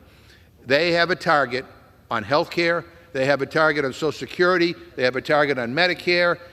And rather than trying to fix our immigration laws, what are they doing? They're trying to tear this country apart. They're trying to demonize immigrants. They have no solutions. A non-binding resolution, that does nothing. To basically address a fake problem that was totally ginned up by Fox News. I mean, that's where their priorities are. Certainly, we can spend our time doing more productive things. I reserve my time. The gentleman reserves. The gentleman from Texas is recognized. Thank you, Mr. Speaker. I'll yield. I'm yielding 1 minute to the gentleman from Massachusetts, Mr. McGovern. The gentleman's recognized. The chairman of the Rules Committee. Mr. Speaker, Republicans care more about personal vendettas and sucking up to Trump than about doing what's right for the country. Adam Schiff has been an incredible member of Congress. He exposed Trump's lies and corruption, impeached him, and got a bipartisan conviction vote in the Senate. He's passed real and consequential laws that solve real problems and help real people. And what's the sponsor of this censure done? What's Congressman Luna's record? I want her constituents to know, in her congressional career, 5 out of the 6 legislative items she's ever introduced are about Adam Schiff. I mean, doesn't she have anything better to do? Like, I don't know, help her district? This is what's known as lunacy. And it's all about deflection, retaliation, and distraction from Trump's 37 felony charges. The people who came up with the big lie want to censure Adam Schiff for telling the obvious truth, all so they can defend a 3-time loser ex-president who's been indicted more times than he's been elected. What an embarrassing day for this institution. What an insult to the American people. I urge a no vote, and I stand proudly with Congressman Schiff. I want to thank the chairman of the Rules Committee for... Mr. Speaker, let me say to the gentleman who just spoke, I know exactly why you're here. And I don't think this is none of us, the American people know this is not a serious effort. I know my friends don't want to talk about Trump. They want to talk about Biden, so let's talk about Joe Biden. And I want to make something clear. Not only is any talk of impeaching President Biden completely absurd, as many House Republicans know, but President Biden has been a historic success over the first 2.5 years in office. He took office in the throes of the pandemic and in the midst of the chaos caused by his predecessor trying to illegally hold on to power. But that hasn't stopped Democrats from making huge strides to improve the lives of every American. Democrats jumped into action by enacting the American Rescue Plan in the president's first months in office. That law changed the course of the pandemic and set the course of our economic recovery to be the envy of the rest of the world. It lifted more than 5 million children out of poverty, safely reopened our schools, and put money back in the pockets of middle-class Americans. Every Republican voted against those things. President Biden signed the bipartisan infrastructure law, which makes historic investments in our roads and our bridges and transportation networks while improving public safety and creating jobs all across the country. We passed into law the biggest piece of gun safety legislation in decades, and we enacted the Inflation Reduction Act less than a year ago. President Biden is now busy implementing that law, which will cut prescription drug costs for our senior citizens, lower the cost of health care for millions of Americans, and make historic investments in clean energy and American-made solutions to our climate crisis. And it will do all of that while lowering our deficit, unlike so many of the bills this Republican majority has brought to the floor, which would do the opposite. Look, this isn't just me saying how great all of this is. During a Financial Services Committee hearing yesterday, Fed Chairman Jerome Powell was asked about inflation, and he said, and I quote, "Everybody has very high inflation, the EU, the United Kingdom, and many countries within Europe," end quote. But he made one more important point, and I quote, "Our recovery is by far the strongest of any country," period, end of quote. And just look at the results more broadly. More Americans have jobs right now than at any point in American history. Over the past 2 years, more small businesses have been created than at any other period on record. More Americans have health insurance right now than ever before in our history. I could go on and on. But let me be clear, no one's saying things are perfect. There's a lot that we need to do. We need to do more to keep our children fed. We need to do more to ensure every child gets the education they deserve. We need to do more to make sure the richest Americans pay their fair share. We need to do more to get guns off the street. I would love to see this Republican majority do anything at all to reach those goals, or do anything that means anything to anybody. Instead, we're here today debating this latest attempt by the Speaker to keep the most radical members of his party behind him. Quite frankly, it is embarrassing and it is pathetic, and I reserve my time. Gentleman reserves. Gentleman. The gentleman reserves. The gentleman is recognized. Yeah, Mr. Speaker, and let me thank my colleague for his comments. And I just want to say for the record, we're not objecting to more amendments being made in order. I'll remind my colleagues that when I was chairman of the Rules Committee, we made 650 amendments in order for the Defense Authorization Act, so far higher than the 290, and we hope that you have at least 650, and maybe you can even surpass us. That would be wonderful. So we don't object to a process that allows for more amendments to be considered or more amendments to be made in order. What we object to is the extorting of your leadership by a small group of extremists in this House who are trying to force their right-wing and hardline views on Congress and on the people of this country. I mean, we're concerned, quite frankly, that some of these ideas that the MAGA circus is proposing couldn't even pass if it were brought up as a freestanding amendment. We're worried about a self-executing rule as part of the next rule that will make them part of the base bill. So that is what we're concerned about. And I again, would say to the gentleman, we want more amendments in order. We think that's a good thing. But what we're worried about is what this small group of individuals that seems to, be engaged in extortion on every single major bill that comes to this floor, what they will end up winning in this process. And what they will win is not reflective of what I think a majority of this chamber believes, and so that's deeply concerning to us. Mr. Speaker, I'm going to urge that we defeat the previous question, and if we defeat the previous question, I will offer an amendment to the rule to provide for consideration of a resolution which states that it is the House's sacred responsibility to protect and preserve Social Security and Medicare for our future generations and reject any cuts to these essential programs. Mr. Speaker, I ask unanimous consent to insert the text of my amendment into the record along with any extraneous material immediately prior to the vote on the previous question. And to discuss our proposal, I'm happy to yield 3 minutes to the distinguished gentleman. May I ask the gentleman how many more speakers he has on his side? I'm prepared to close whenever my friend is. Mr. Speaker, how much time do I have remaining? The gentleman has 6.5 minutes remaining. Okay. All right. I'll close, Mr. Speaker. The gentleman is recognized. Mr. Speaker, this process has shown us the priorities of the Republican majority: protecting the reputation of Confederate leaders, banning books because they want to rewrite history, controlling women's bodies, overturning Roe versus Wade wasn't enough. They want to ban abortion nationwide. They want to restrict a service member's ability to get travel expenses covered, attacking LGBTQ plus service members, cutting off aid to Ukraine in the middle of their fight against Putin, stifling diversity and equity in the military, and shrugging off climate change, which the Department of Defense says poses a direct threat to our national security. You can't make this stuff up, Mr. Speaker. And the thing is, many Republicans know that these amendments are offensive. They know these plans and these ideas are unpopular. That's why, there has been so much whiplash the last few days to get this rule to the floor today. What was not on their priority list in this bill? I'll tell you what was not on their priority list. Reducing the NDAA top line, which is far too high and wastes taxpayer dollars.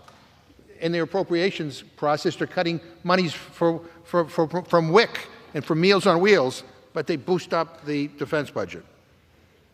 What's not on their list is helping our veterans with post-traumatic stress disorder. They rejected an amendment on that yesterday in the Rules Committee.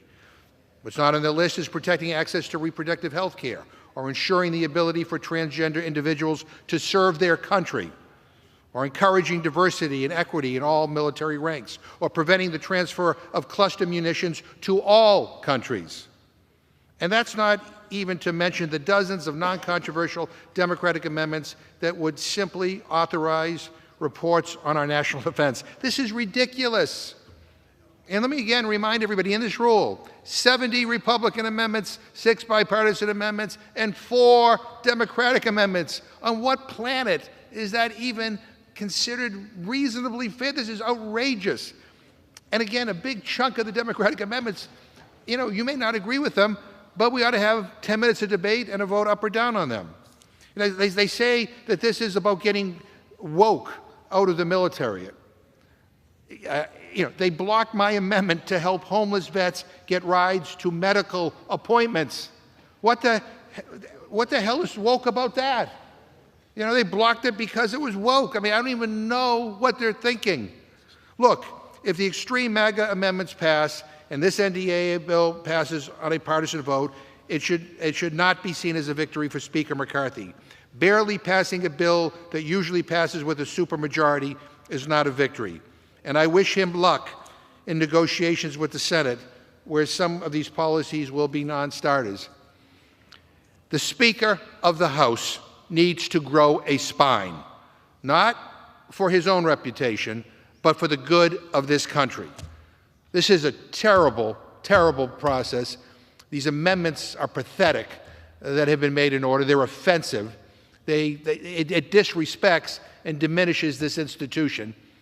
It is sad to see this small group of extremists calling the shots here, but that is what is happening right now. They've turned this defense bill into a place for them to launch their culture wars. What a disservice to our country. What an insult to the members of this chamber. What an insult to the men and women who serve our country. That these are the priorities that we're debating here today? Come on, give me a break. With that, Mr. Speaker, I yield back. The gentleman yields back. The gentleman from Oklahoma is recognized. To extend my remarks. Without objection, the gentleman is recognized for 1 minute. Mr. Speaker, Republicans have their priorities all screwed up. It's a national disgrace how many hungry kids there are in America. Yet Republicans are passing bills out of the Education Committee not about hunger in our schools, but about demonizing immigrants. Republican governors lie to migrants and ship them to states like Massachusetts with no help, no notification, no nothing. And now they have the gall to threaten public school funding for communities that respond to their cruelty by caring for these poor migrants. Under Republican rule, the House Education Committee hasn't had a single markup or hearing on raising teacher pay. No hearings or markups on school shootings. No hearings or markups on reducing hunger in schools. Yet we're bringing to the floor an immigration bill from the Education Committee. While over 9 million kids in this country, that's 1 in 8 kids for God's sake, go hungry. I'm begging Republicans, stop pushing divisive culture war messaging bills. And let's focus on making sure that every kid has a healthy breakfast and lunch at school every day. Food ought to be a fundamental human right for every single person in this country. I yield back my time. For what purpose does the gentleman from... Well, thank you, Mr. Chairman. So we're meeting today on 3 measures, 1 appropriations bill, and 2 disapproval resolutions regarding the status of endangered species. I guess this is what House Republicans are most concerned with, whether or not the lesser prairie chicken and the northern long-eared bat should be protected as endangered species. Don't get me wrong, I believe we should be protecting these animals, not reversing their endangered status. But we are 2 months away from the end of the fiscal year and a possible government shutdown, and we are talking about the lesser prairie chicken and the northern long-eared bat. Really? Not only is there a problem of priorities here, Mr. Chairman, but I also have to say we had a deal. Democrats and Republicans had a deal, and now Republicans are backtracking. In May, we almost defaulted on the debt because the House Freedom Caucus threw a temper tantrum about paying our bills.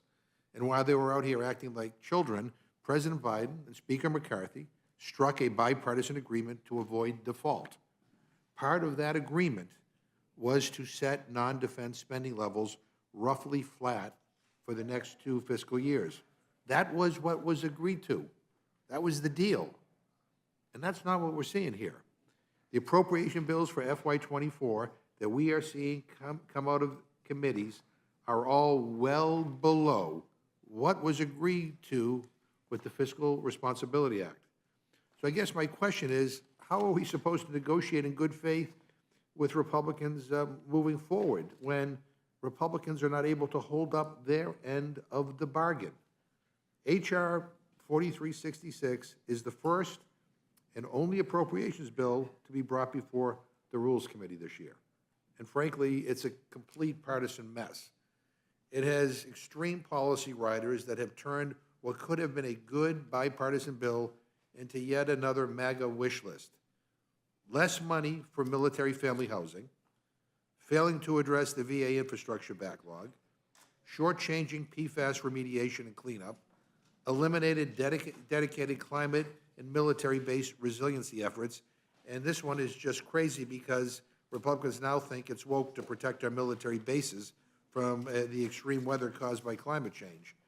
And of course, more MAGA culture wars, more attempts to ban abortion nationwide, deny care for LGBTQ plus veterans, and gut programs that try to increase diversity, equity, and inclusion in the military. Mr. Chairman, as an appropriator, you know this bill will be a non-starter if it passes the House. And honestly, there is a legitimate question here on whether this bill even passes the House at all. Just this morning, the House Freedom Caucus members were outside ranting and raving once again. They held a press conference where the most right wing of the right wing were promising to vote down any rule, any funding bill that is not exactly what they want, in the way they want it, how they want it, and when they want it. And, you know, what do they want? I don't even think they know what they want.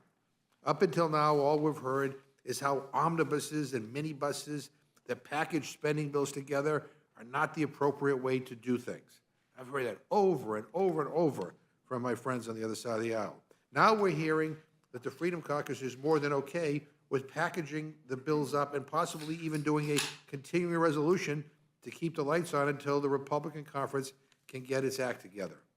Democrats were criticized last year by Republicans when we entered the August work period, having passed 6 out of the 12 funding bills. Republicans kept on saying we should have passed them all. Well, this is the first appropriations bill Republicans managed to get to our committee. And we're about to recess on Friday.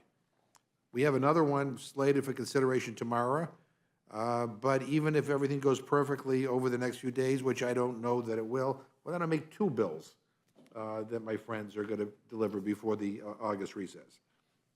If we did a horrible job passing half of the appropriations bills by this point last year, as my friends pointed out over and over, what should we think about of only passing 1 or maybe even 2?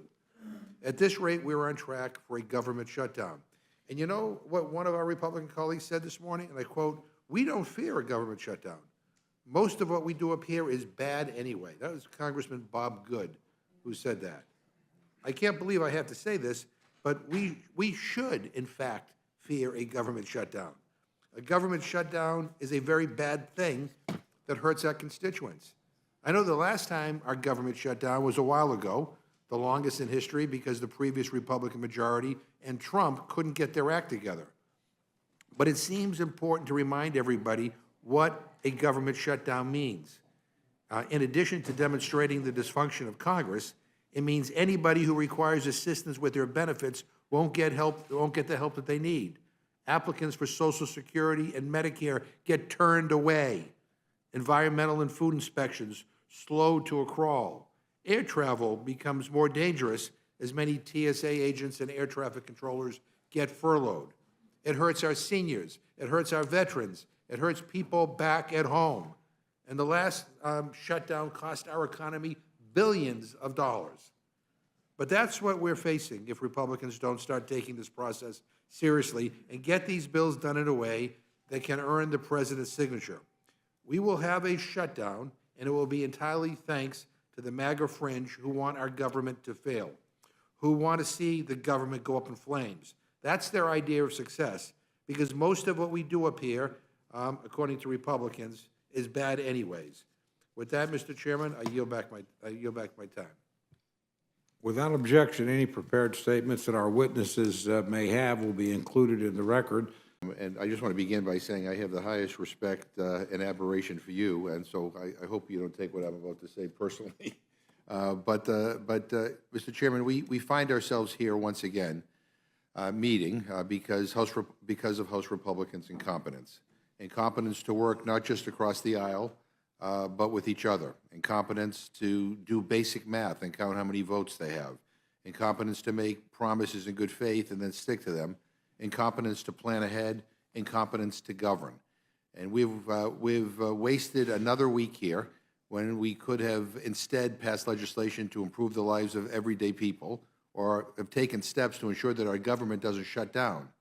Unfortunately, I think there are many of us, unfortunately, many of us aren't all that surprised to be back here tonight. Anyone who has been paying attention since spring could read the writing on the wall. And I hate to say it, but we told you so. Republicans would rather throw this chamber into chaos than actually do the work and govern. And unless something changes drastically, our government will shut down in 2.5 weeks. And many of our Republican colleagues don't even care.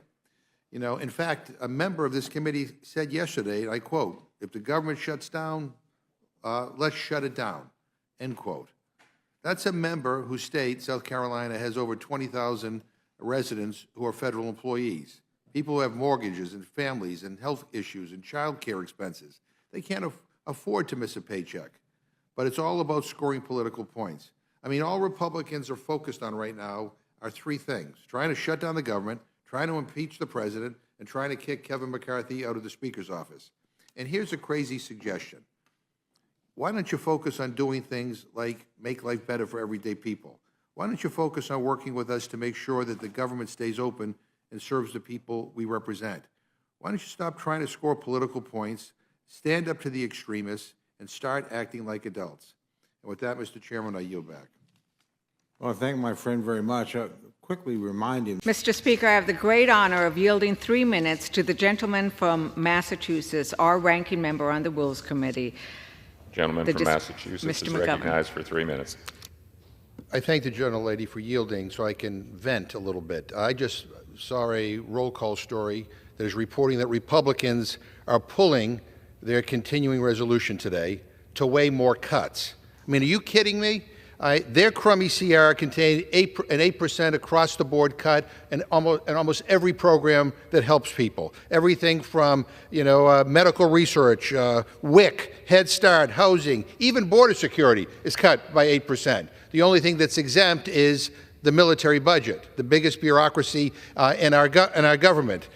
They're okay with cutting fuel assistance for poor people by 65%. I mean, money to help people able to heat their homes in the winter. They're okay with cutting that, but believe you can't find 1 penny in savings in a missile system in the Pentagon with huge cost overruns. I mean, it is pathetic. As the Republican whip said, the patients are running the hospital around here. The gentleman from Oklahoma said this is about a negotiation. My Republican friends can't even negotiate with themselves. And we have 11 days to go before there is a shutdown, and they are going in the wrong direction. It is going to become more and more difficult to get to an agreement. So enough. I mean, enough. The Republican leadership of this House is incompetent. I mean, they're so incompetent it takes my breath away. They're letting the clowns run the circus. It is time the Speaker of the House develop a spine and stand up to the most extreme elements on the Republican side and actually sit down and negotiate an agreement that deals with the reality of our government. The Republicans only control barely just one branch of our government, the House. The Senate's under Democratic control. The White House is run by a Democrat. You're going to have to negotiate. And you're moving in the wrong direction. Time is running out. Stop this nonsense. Get serious. Get to the negotiating table. Enough of this. I thank the gentlelady. Well, thank you, Madam Speaker, and I want to thank the gentleman from Oklahoma for yielding me the customary 30 minutes, and I yield myself such time as I may consume. Gentleman is recognized. Is this Groundhog Day, Madam Speaker? Back again, once more, to debate a rule for bills that were considered and failed to make it to the floor. You can't make this stuff up. So what changed? Not the bill text, not the fact that we have less than a week before the government shuts down. Maybe the minds of a few of our colleagues across the aisle? I guess we'll see later today. But look, none of my remarks are directed to the gentleman from Oklahoma. I respect him personally and professionally. I think the world of him. I don't envy the task he has of trying to defend these bills or this process. But what the hell is going on in your conference? Because the truth is that under Speaker McCarthy's weak leadership, this Republican majority is a total failure, an unmitigated disaster. Those aren't even my words. That's what one of your own members said on TV a few nights ago about the process playing out in this chamber right now. First, we have this absurd, non-binding resolution condemning the governor of New Mexico for trying to keep her constituents safe from gun violence. Just to explain to folks who may be watching, this resolution does nothing, not a thing. It's a press release. Doesn't go to the Senate, doesn't go to the President. It does nothing.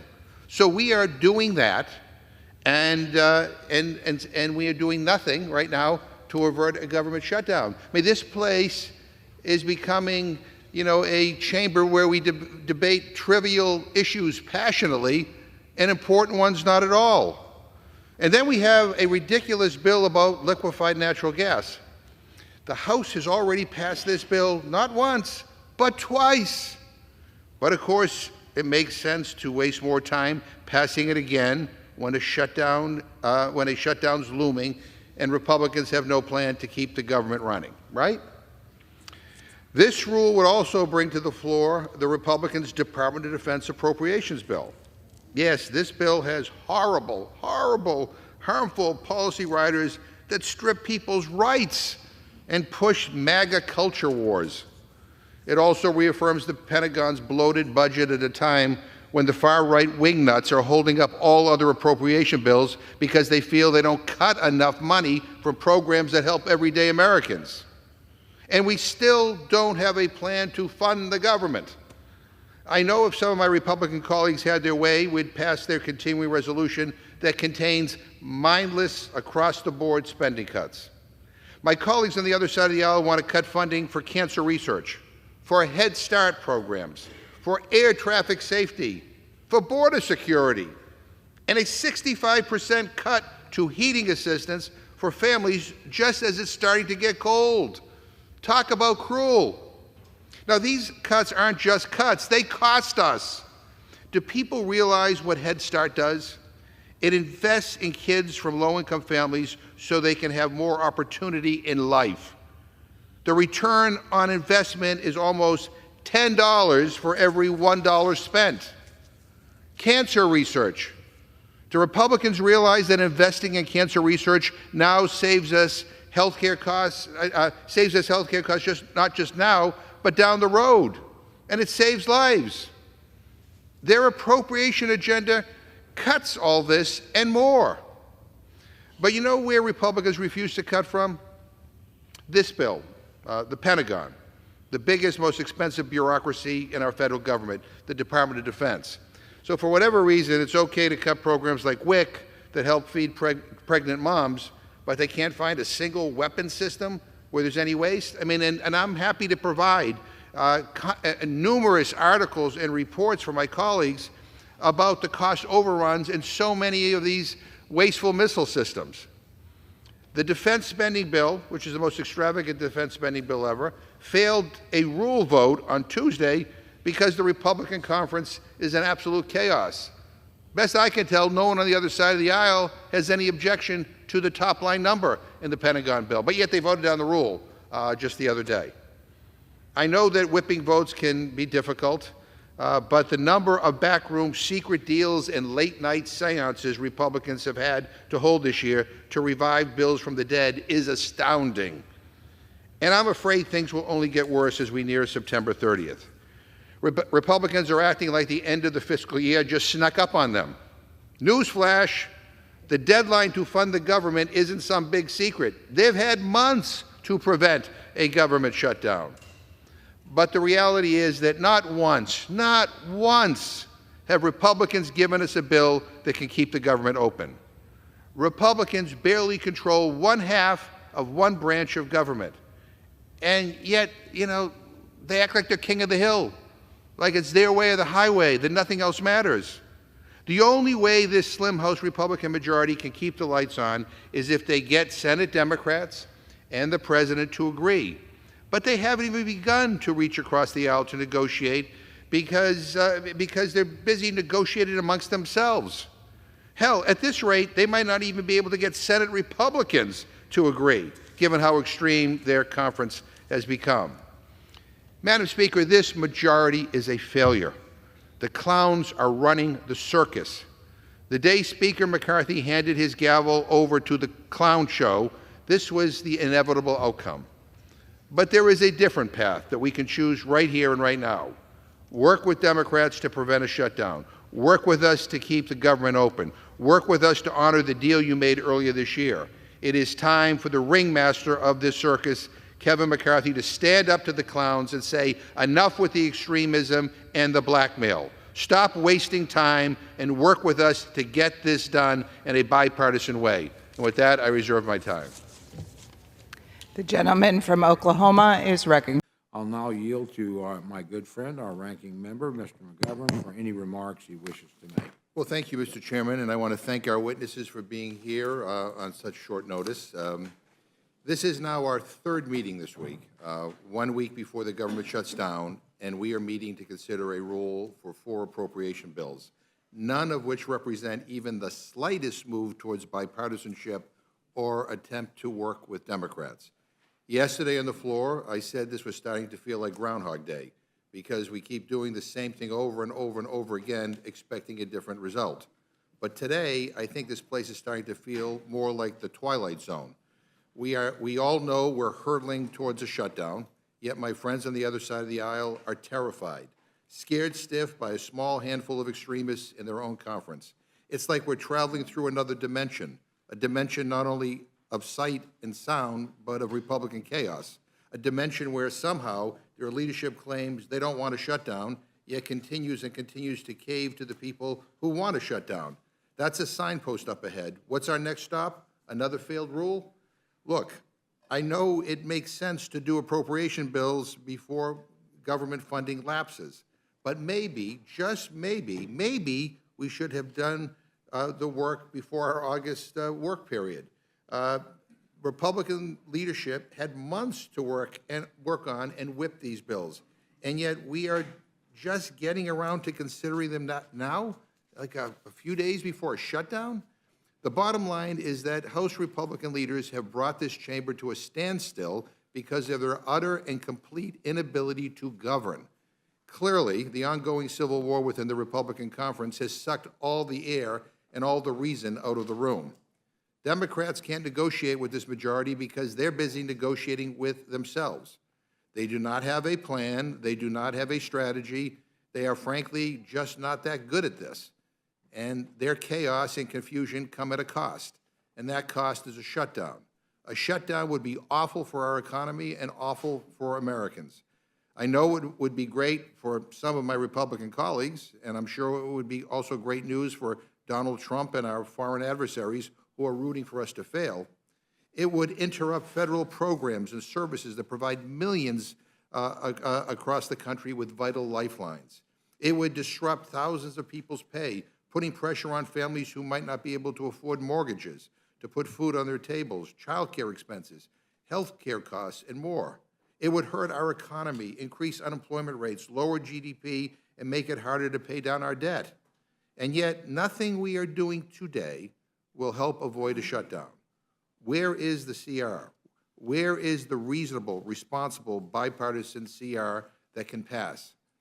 None of the extreme draconian cuts in these bills have the broad support needed to pass and become law. Don't take my word for it. Look what's been going on the floor the last few weeks. My friends already tried to pass this exact agriculture appropriations bill out of committee, and then they gave up.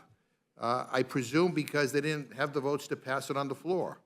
Maybe that's because this bill takes food out of the mouths of pregnant mothers and newborns, harms rural communities, and increases energy costs for farmers. My friends already passed the defense appropriations bill out of this committee twice this week alone. During a meeting a couple of days ago, I asked my friends, are you sure? You sure you have the votes this time? And we were told yes. Guess what happened? The rule vote failed again. So I guess I'll ask again, are you really, really, really very sure? Or are we going to be right back here next week working on these same exact bills? Now, I'm hearing rumors that the only difference between this defense spending bill and the failed bill from earlier this week is slashing aid for Ukraine. I think that's absolutely sick and wrong.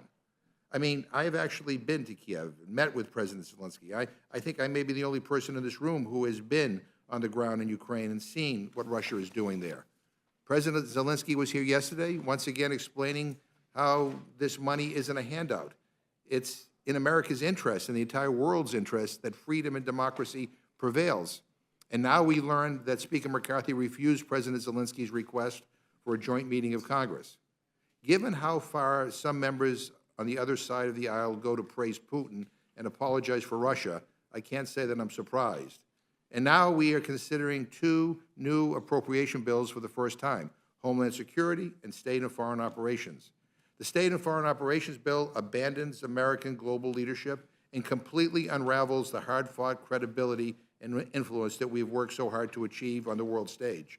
It's also full of a bunch of MAGA culture war riders. Trying to ban abortion nationwide wasn't enough.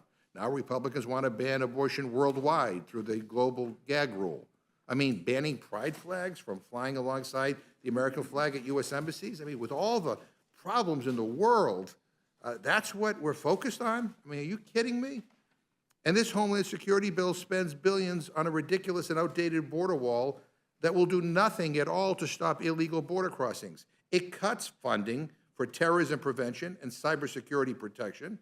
And I hear my colleagues complain all the time about migrants being released into the United States, yet you're cutting the funding that would be used to process their cases faster. It doesn't make any sense. So we will go through the motions here today, but I plead with my colleagues to choose a different path here. This is nuts. This is an awful, awful, awful process, and it's being used to advance awful, awful, awful bills. Can we please just be honest? These bills are partisan talking points, and we need to get serious. Like yesterday, I said it earlier and I'll say it again. People are fed up with Kevin McCarthy's weak, ineffective, incompetent leadership. It's like every room the speaker goes into is an escape room. He just does whatever he needs to do to get out, even if it means caving to MAGA Republicans every single time. He has one meeting and Ukraine money is in. The next meeting, the Ukraine money is out. Maybe I should ask for a meeting with him. All he does is say yes. Maybe I'll get something I want. But enough already. Let's come together and actually let appropriators on both sides of the aisle write something that can pass in a bipartisan way so we can end this drama and keep the lights on. A week from tomorrow is the date that this government shuts down if we don't do anything. And yet we do not have a continuing resolution. We do not have anything that will avoid that awful outcome. So with that, Mr. Chairman, I yield back my time. From Massachusetts is recognized. Yeah, Mr. Speaker, a lot of Democrats were sounding the alarm bells over the debt ceiling issue because our credit was actually downgraded. And that's not a good thing. And then after we got a deal, which, thank God we got a deal, the extreme MAGA Republicans blackmailed the Speaker of the House into not respecting that deal. And so we have a problem right now. I should also point out that we had a long discussion on the border, and again, I'm still puzzled why you're bringing a Homeland Security appropriations bill to the floor that actually cuts funding for border security. I don't quite get that. And you added a provision that says that even if you pass a appropriations bill on Homeland Security, it is kept at the desk. It can't go to the Senate for a vote unless this crazy bill, H.R. 2, is passed by the Senate and signed into law by the President without even changing a comma. I mean, it is absurd that is, I don't know what brilliant legislative mind thought that up, but the bottom line is this is not serious. And let me again read a quote from Senator McConnell. He said, "A vote against a standard short-term funding measure is a vote against paying over $1 billion in salary for CBP and ICE agents." So I don't know how my Republican friends are going to defend the border, maybe with volunteers. But come on. I mean, at some point we have to get serious. Let me also just say, and again, you can't make this stuff up, Republicans are holding their first impeachment hearing today with just hours to go until a shutdown. What is wrong with them? I mean, and breaking news, it was a failure. The hearing was a total failure. Republican staffers are telling reporters that it was, and I quote, "an unmitigated disaster." Another GOP staffer says, quote, "Comer has lost control," end quote. Then there was another GOP who said Comer botched this bad, end of quote. This was supposed to be their big bombshell, and it was a total dud. Not a single one of their witnesses could come up with a shred of evidence against the president. Let's see what they said. And here's their lead witness, Jonathan Turley, who they roll out every chance they can, who's on Fox News constantly. He said, "I do not believe that the current evidence would support articles of impeachment," end quote. That's their star witness. Oh, here's their other lead witness, Bruce Dubinsky. Quote, "I'm not here today to even suggest that there was corruption, fraud, or any wrongdoing," end quote. The list of members on the other side saying this impeachment inquiry is a sham is getting longer and longer by the hour. And the clock keeps ticking toward a shutdown. And instead of a bipartisan CR that can pass, here we are wasting time. Mr. Speaker, I request unanimous consent to insert into the record an article from the Daily Beast entitled, "Star GOP Witness Immediately Pours Cold Water on Biden Impeachment." Without objection. And again, the gentleman mentioned, what's wrong with sending this separate bill to the Senate? I thought I explained that. Let me explain it in 2 words. Paul and Tuberville. I mean, these senators are unhinged. Tuberville is holding up military promotions. And Paul delays everything. And we see that he's trying to delay Senate consideration on the CR. But, I mean, sending this over and expecting that there's quick action, I mean, we all know what's going to happen. And we all know that the people like Marjorie Taylor Greene who insisted on this, did so because they think they have a better chance of derailing everything. I mean, I find it interesting, Mr. Speaker, that nobody put their name on this amendment. I don't know whose idea this was. I don't know who's the author of this particular provision to strip out Ukraine money. But anyway, that's a mystery that we'll have to try to solve. At this point, I'd like to yield 3 minutes to the gentleman from Washington, the distinguished ranking member of the Armed Services Committee, Mr. Smith. Thank you, Mr. Speaker, and I want to thank the gentleman from Oklahoma, my good friend, the chairman of the Rules Committee, for yielding me the customary 30 minutes, and I yield myself such time as I may consume. Without objection. Mr. Speaker, in 57 hours, this government will shut down. Federal workers will be sent home. Members of the armed forces will defend our country without pay. Programs that feed hungry moms and newborns will stop. Travelers will face airport delays. Critical research on diseases like cancer and Alzheimer's will grind to a halt. So you would think last night, when the Rules Committee held an emergency meeting, that it would be on stopping the shutdown. That's the actual emergency, Mr. Speaker, that is facing our country. But you'd be wrong, because instead of a bipartisan CR that can pass, we're back at the 11th hour to amend a rule, the first rule this majority passed in weeks, because once again, Speaker McCarthy is letting extreme MAGA Republicans blackmail him. What are we doing here? What we are doing here is absurd.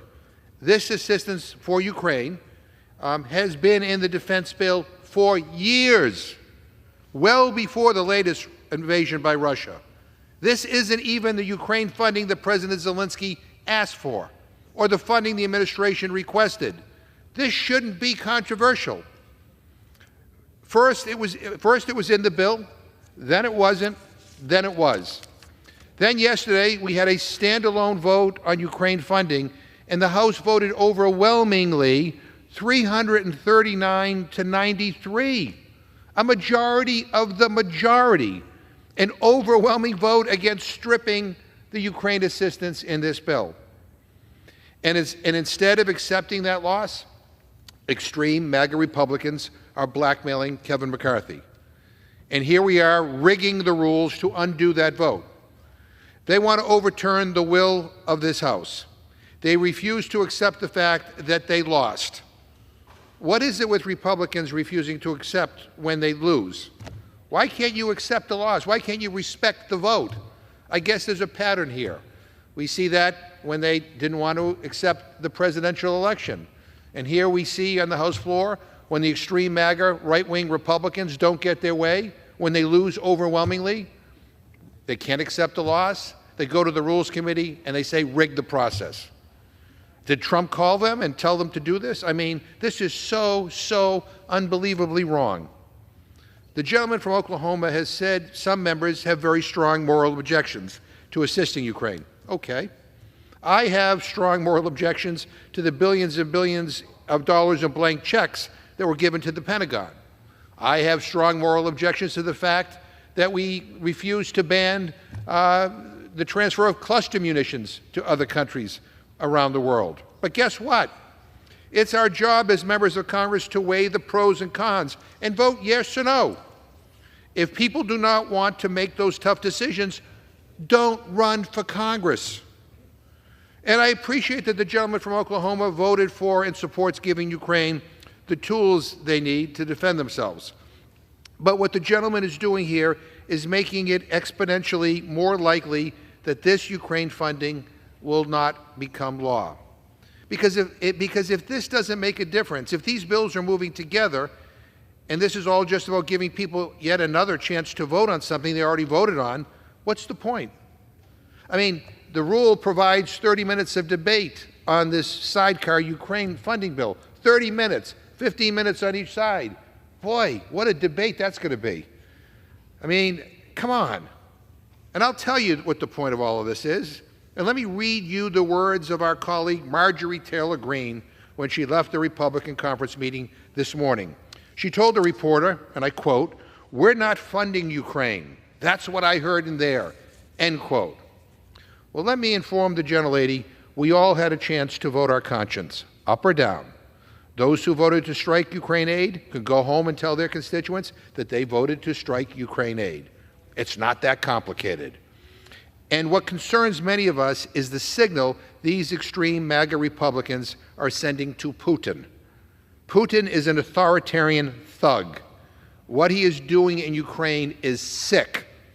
His troops are shelling nuclear power plants, killing civilians, bombing hospitals, abducting women, massacring people. And my MAGA colleagues want to send him a message. And that message is, just hold on a little longer. Wait a little longer, and you can do whatever you want. This House had a vote, and we are here to overturn it. All because Speaker McCarthy is letting extreme MAGA Republicans blackmail him, because he cares more about keeping his job than doing his job. And I urge a no vote, and with that I reserve my time.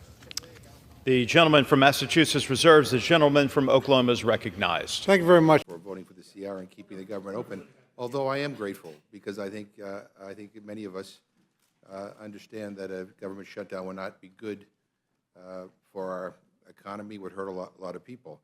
And I don't want to go overboard in saying that you're reasonable, because I was remembering that you voted for a CR previously that actually cut Border Patrol. And then you voted for a Department of Homeland Security a bill that, once you passed it, you brought it to the floor in a way where it couldn't be sent to the Senate. It has to be held at the desk. So I'm glad that at least this CR passed, so that our border agents can get paid, and that we didn't suspend that. But look, there are numerous policy issues that I take issue with in these bills, but I do want to just ask a question of Chairman Amadei and Chairman Fleischman. I mean, the last time I checked, Republicans are in charge of the House of Representatives, and I'm looking at when you marked up the bill in Appropriations Committee. I think the legislative branch bill was reported out on June 21st, and the energy and water bill was on, let me see, June 30th. Is that right? Yeah. So, like, what took so long? I mean, the committee did hearings, and subcommittee hearings, and markup, full committee markup, and you know, I'm just puzzled why we're here today and we're not here in July. Honest answer, Mr. Ranking Member, way above my pay grade. Okay. If I get an answer before you. Okay. All right. No, yeah, because I do think that the case could be better made then, that a bill that, quite frankly, some of these bills which are, you know, way off where the Senate would be, you know, the time to negotiate them, you know, you could have done August, could have, you know, September would have been the time. So now we're operating under a continuing resolution, and we're in October, and some of these appropriation bills, the ag appropriation bills, for example, failed. I mean, the other day. So I don't know how that's going to be resuscitated. But I'm just curious. Like, it just seems to me that this would have been a better discussion earlier.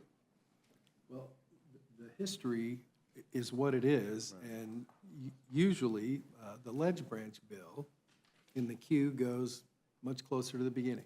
Yeah, no, I think that's an accurate statement of the history. Mr. Fleischman? I thank the ranking member for this question, and one of the things that I'm most thankful and proud of is to be a member of the Appropriations Committee.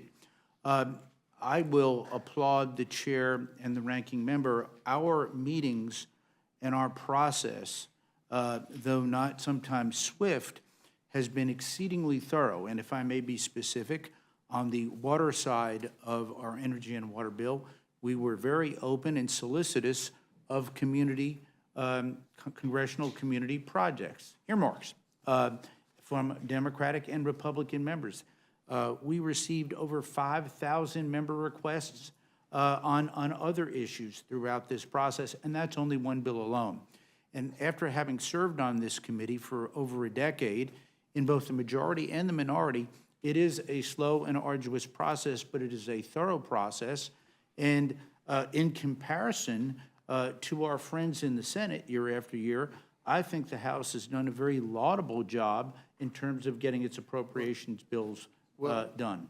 Let me just say, both gentlemen, you were swift. I mean, you get your work done. I mean, you didn't just mark this up 2 days ago, all right? I mean, we go back to June. So you did your work in the subcommittee and in full committee on time, on schedule, and you know, and we may disagree with some of the things that are in these bills, but I mean, you did it. I mean, so the excuse can't be that, oh, the Appropriations Committee just sent us this yesterday. I mean, your committee consideration was done in June, and I don't know what the answer is either. I'm not even sure some of these are. I mean, I don't know how controversial these bills are going to be on the floor. I'm assuming that you guys have the votes to pass them. I think I don't, but I, then again, I assume that you'd have the votes to pass every rule that you brought to the floor. But I was misinformed. Anyway, I thank you and my Democratic colleagues as well for getting the committee work done on time. I'm just a little bit puzzled that we're here in October, in a mad rush trying to pass all these appropriations bills that again are going to differ greatly from where the Senate's going to be. So late, I just remember we have less than 45 days before we're faced with another potential shutdown. So anyway, I don't want to belabor the point, but I can appreciate everybody being here, and I will yield back my time. Can I ask about the rules? Rules. So you all sent something out about like the limitations of Patrick McHenry's rules or powers. But if this stays sort of in an impasse for some, should his... They could do two things. One, they should elect a speaker, all right, and then they could elect a speaker pro tem. And they could do that with a time limit if they want to. But they we'll see what happens in their conference tonight. But if they're having trouble coming to consensus on somebody, and this is going to go on for some time, they ought to think of maybe electing a speaker pro tem for a finite period of time until they can get their act together. You don't see anything that would allow him to like... No. I mean, the rules are clear. I mean, the legislative history is clear. So, that doesn't... these guys like to break the rules, but the bottom line is that they'd be breaking the rules if they were to, have him behave as a real speaker. What's the point of having this continuation of government policy that went in place after 9/11 then, if really McHenry's just acting as what the clerk did during the January election? So the assumption, this one came about because after September 11th, because in the event that there could be a terrorist attack where the speaker was incapacitated or, was killed. And the thought was going to be that we needed to reorganize quickly, and so somebody would be in charge of bringing everybody together and electing a speaker. And the view was that in the aftermath of a terrible catastrophe, everybody would be adults and come together, and there'd be a consensus candidate, and it would happen really, really quickly. Nobody anticipated that the catastrophe would be the Republican Party, disintegrating before our very eyes. So this is kind of. This is not necessarily anticipated, but look, how hard is it to elect a speaker? I mean, they're in charge. They have majority of votes in this place. That's their responsibility. They just ought to get their act together, behave like adults, and do the right thing, and let's move on. But here's the deal. Here's my suggestion to them. There is a way forward. It is a bipartisan path forward, and maybe they ought to start thinking about that. And we ought to start figuring about how we can maybe work in a bipartisan way to get us out of this mess that they've all created. Wait here. Every time. Oh, free range cows.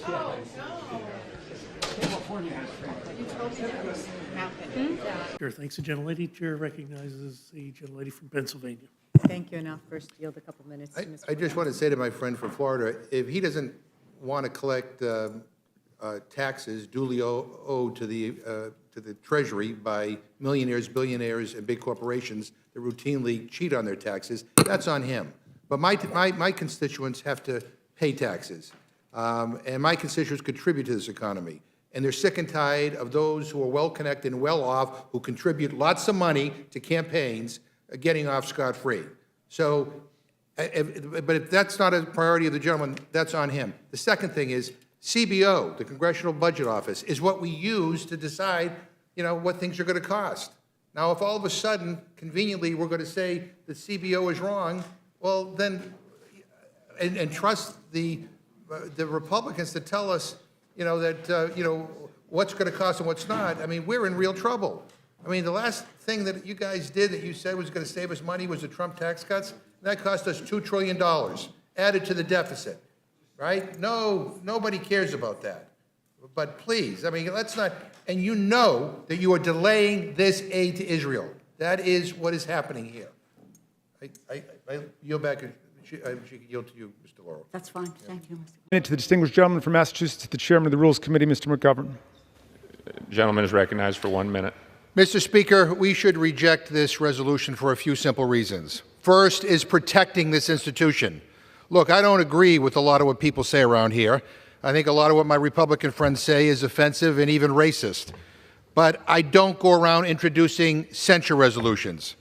So if we're going to start censuring anybody who says something we don't like, all we will do from now on is censure each other all day. The second reason is freedom of speech. Look, my Republican colleagues go on and on about cancel culture, and here they are today trying to cancel someone. And I don't want any lectures from people who are trying to create a 1984-style thought police. I don't know what is wrong with them, Mr. Speaker. If this is not the high point of Republican hypocrisy, I don't know what is. To my Republican colleagues, you are unleashing something very bad here. You are setting an awful precedent for this institution. This is a very slippery slope. And I strongly urge a no vote on this resolution to protect this institution, to protect freedom of speech, and to reject this majority's cynical attempts to divide and distract America. And I would just say to my Republican friends, if you don't like listening people you disagree expired. with, get a new job. I remind members. Without objection, the gentleman from Massachusetts is recognized for 1 minute. Madam Speaker, I want to thank the Biden administration for meaningfully updating the Thrifty Food Plan as Congress mandated in the last Farm Bill. Before the Biden administration took action, the Thrifty Food Plan had not been updated in 50 years. That is absurd.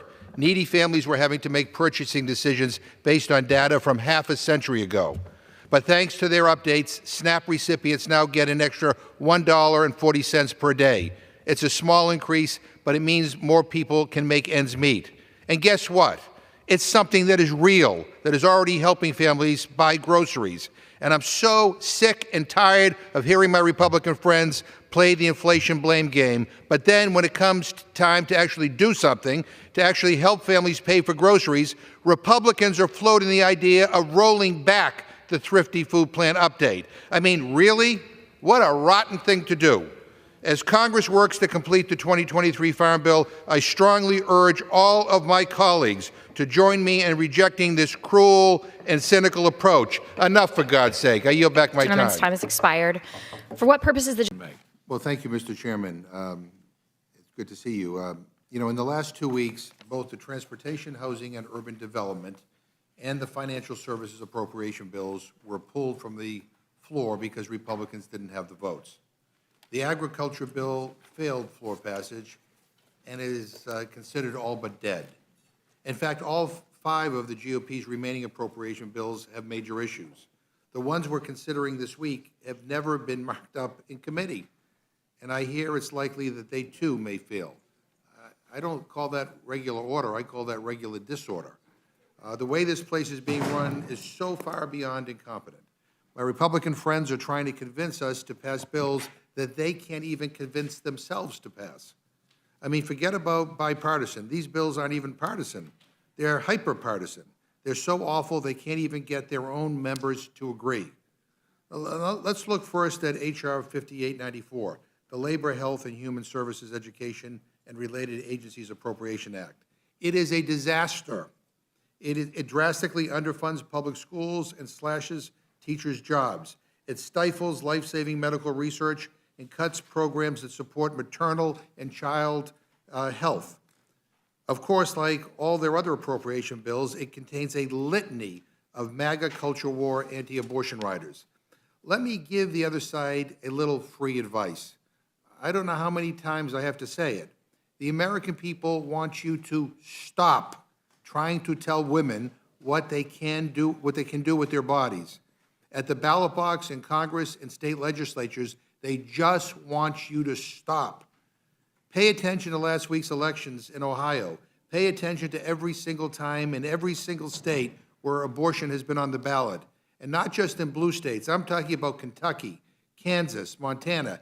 Every single time, Americans have said they want these decisions to be between women and their doctors, not women and Republican politicians. Yet here we are with another MAGA messaging bill that strips away abortion rights from women. It's just nuts. And Democrats, once again, will continue to stand up to these Republican attempts to ban abortion nationwide. We are also here today to consider House Republicans' CR, a last-minute Hail Mary the new Speaker threw together because he, too, has realized that the other plan to jam through each unpopular appropriations bill one at a time won't work. This CR creates a bizarre, bifurcated approach, setting up 2 separate CR deadlines that will only make a future shutdown more likely. To be clear, they aren't kicking 1 can down the road, you're kicking 2 cans. And while we are talking about numbers, remember, we wasted 3 weeks without a speaker while extreme MAGA Republicans fought with regular MAGA Republicans about who should be speaker. Then more weeks wasted trying and failing to ram the remaining spending bills through the House, bills that will never, ever, ever become law. And the truth is, we are right back where we started at the end of September because Republicans cannot govern. They have made clear that in a divided government, they will refuse to work with anyone outside their conference. Same circus, new ringmaster. And this CR is just a perfect example of that. It fails to include critical supplemental help for our allies abroad, like Israel and Ukraine, or direly needed humanitarian assistance, provisions widely supported in the Senate and by the White House. Most egregious, in my mind, is there's no additional funding for WIC in this CR to help ensure that we can feed hungry mothers, children, and infants. This bill shortchanges the program, and we need to make the program whole as soon as possible to avoid wait lists for benefits. Everybody up here has people in their district who rely on this basic nutrition program. Pregnant mothers, so they can deliver healthy children. Young kids who don't know where their next meal will come from. Babies. I can't imagine why it would be controversial to make sure WIC has proper funding. We need to make this commitment. We need to make this commitment to pregnant and postpartum moms and their young families. We need to make this commitment right now. So I hope that by some miracle we don't shut down. But the truth is, House Republicans just aren't capable of governing. They are a minority party pretending to be a majority party, full of people who want to scream and yell and complain, but not actually get anything done. I think half the GOP would rather be in the minority so they can go back to voting no on everything and keep complaining and complaining about how broken this place is when they're the ones who broke it. With that, Mr. Chairman, I yield back.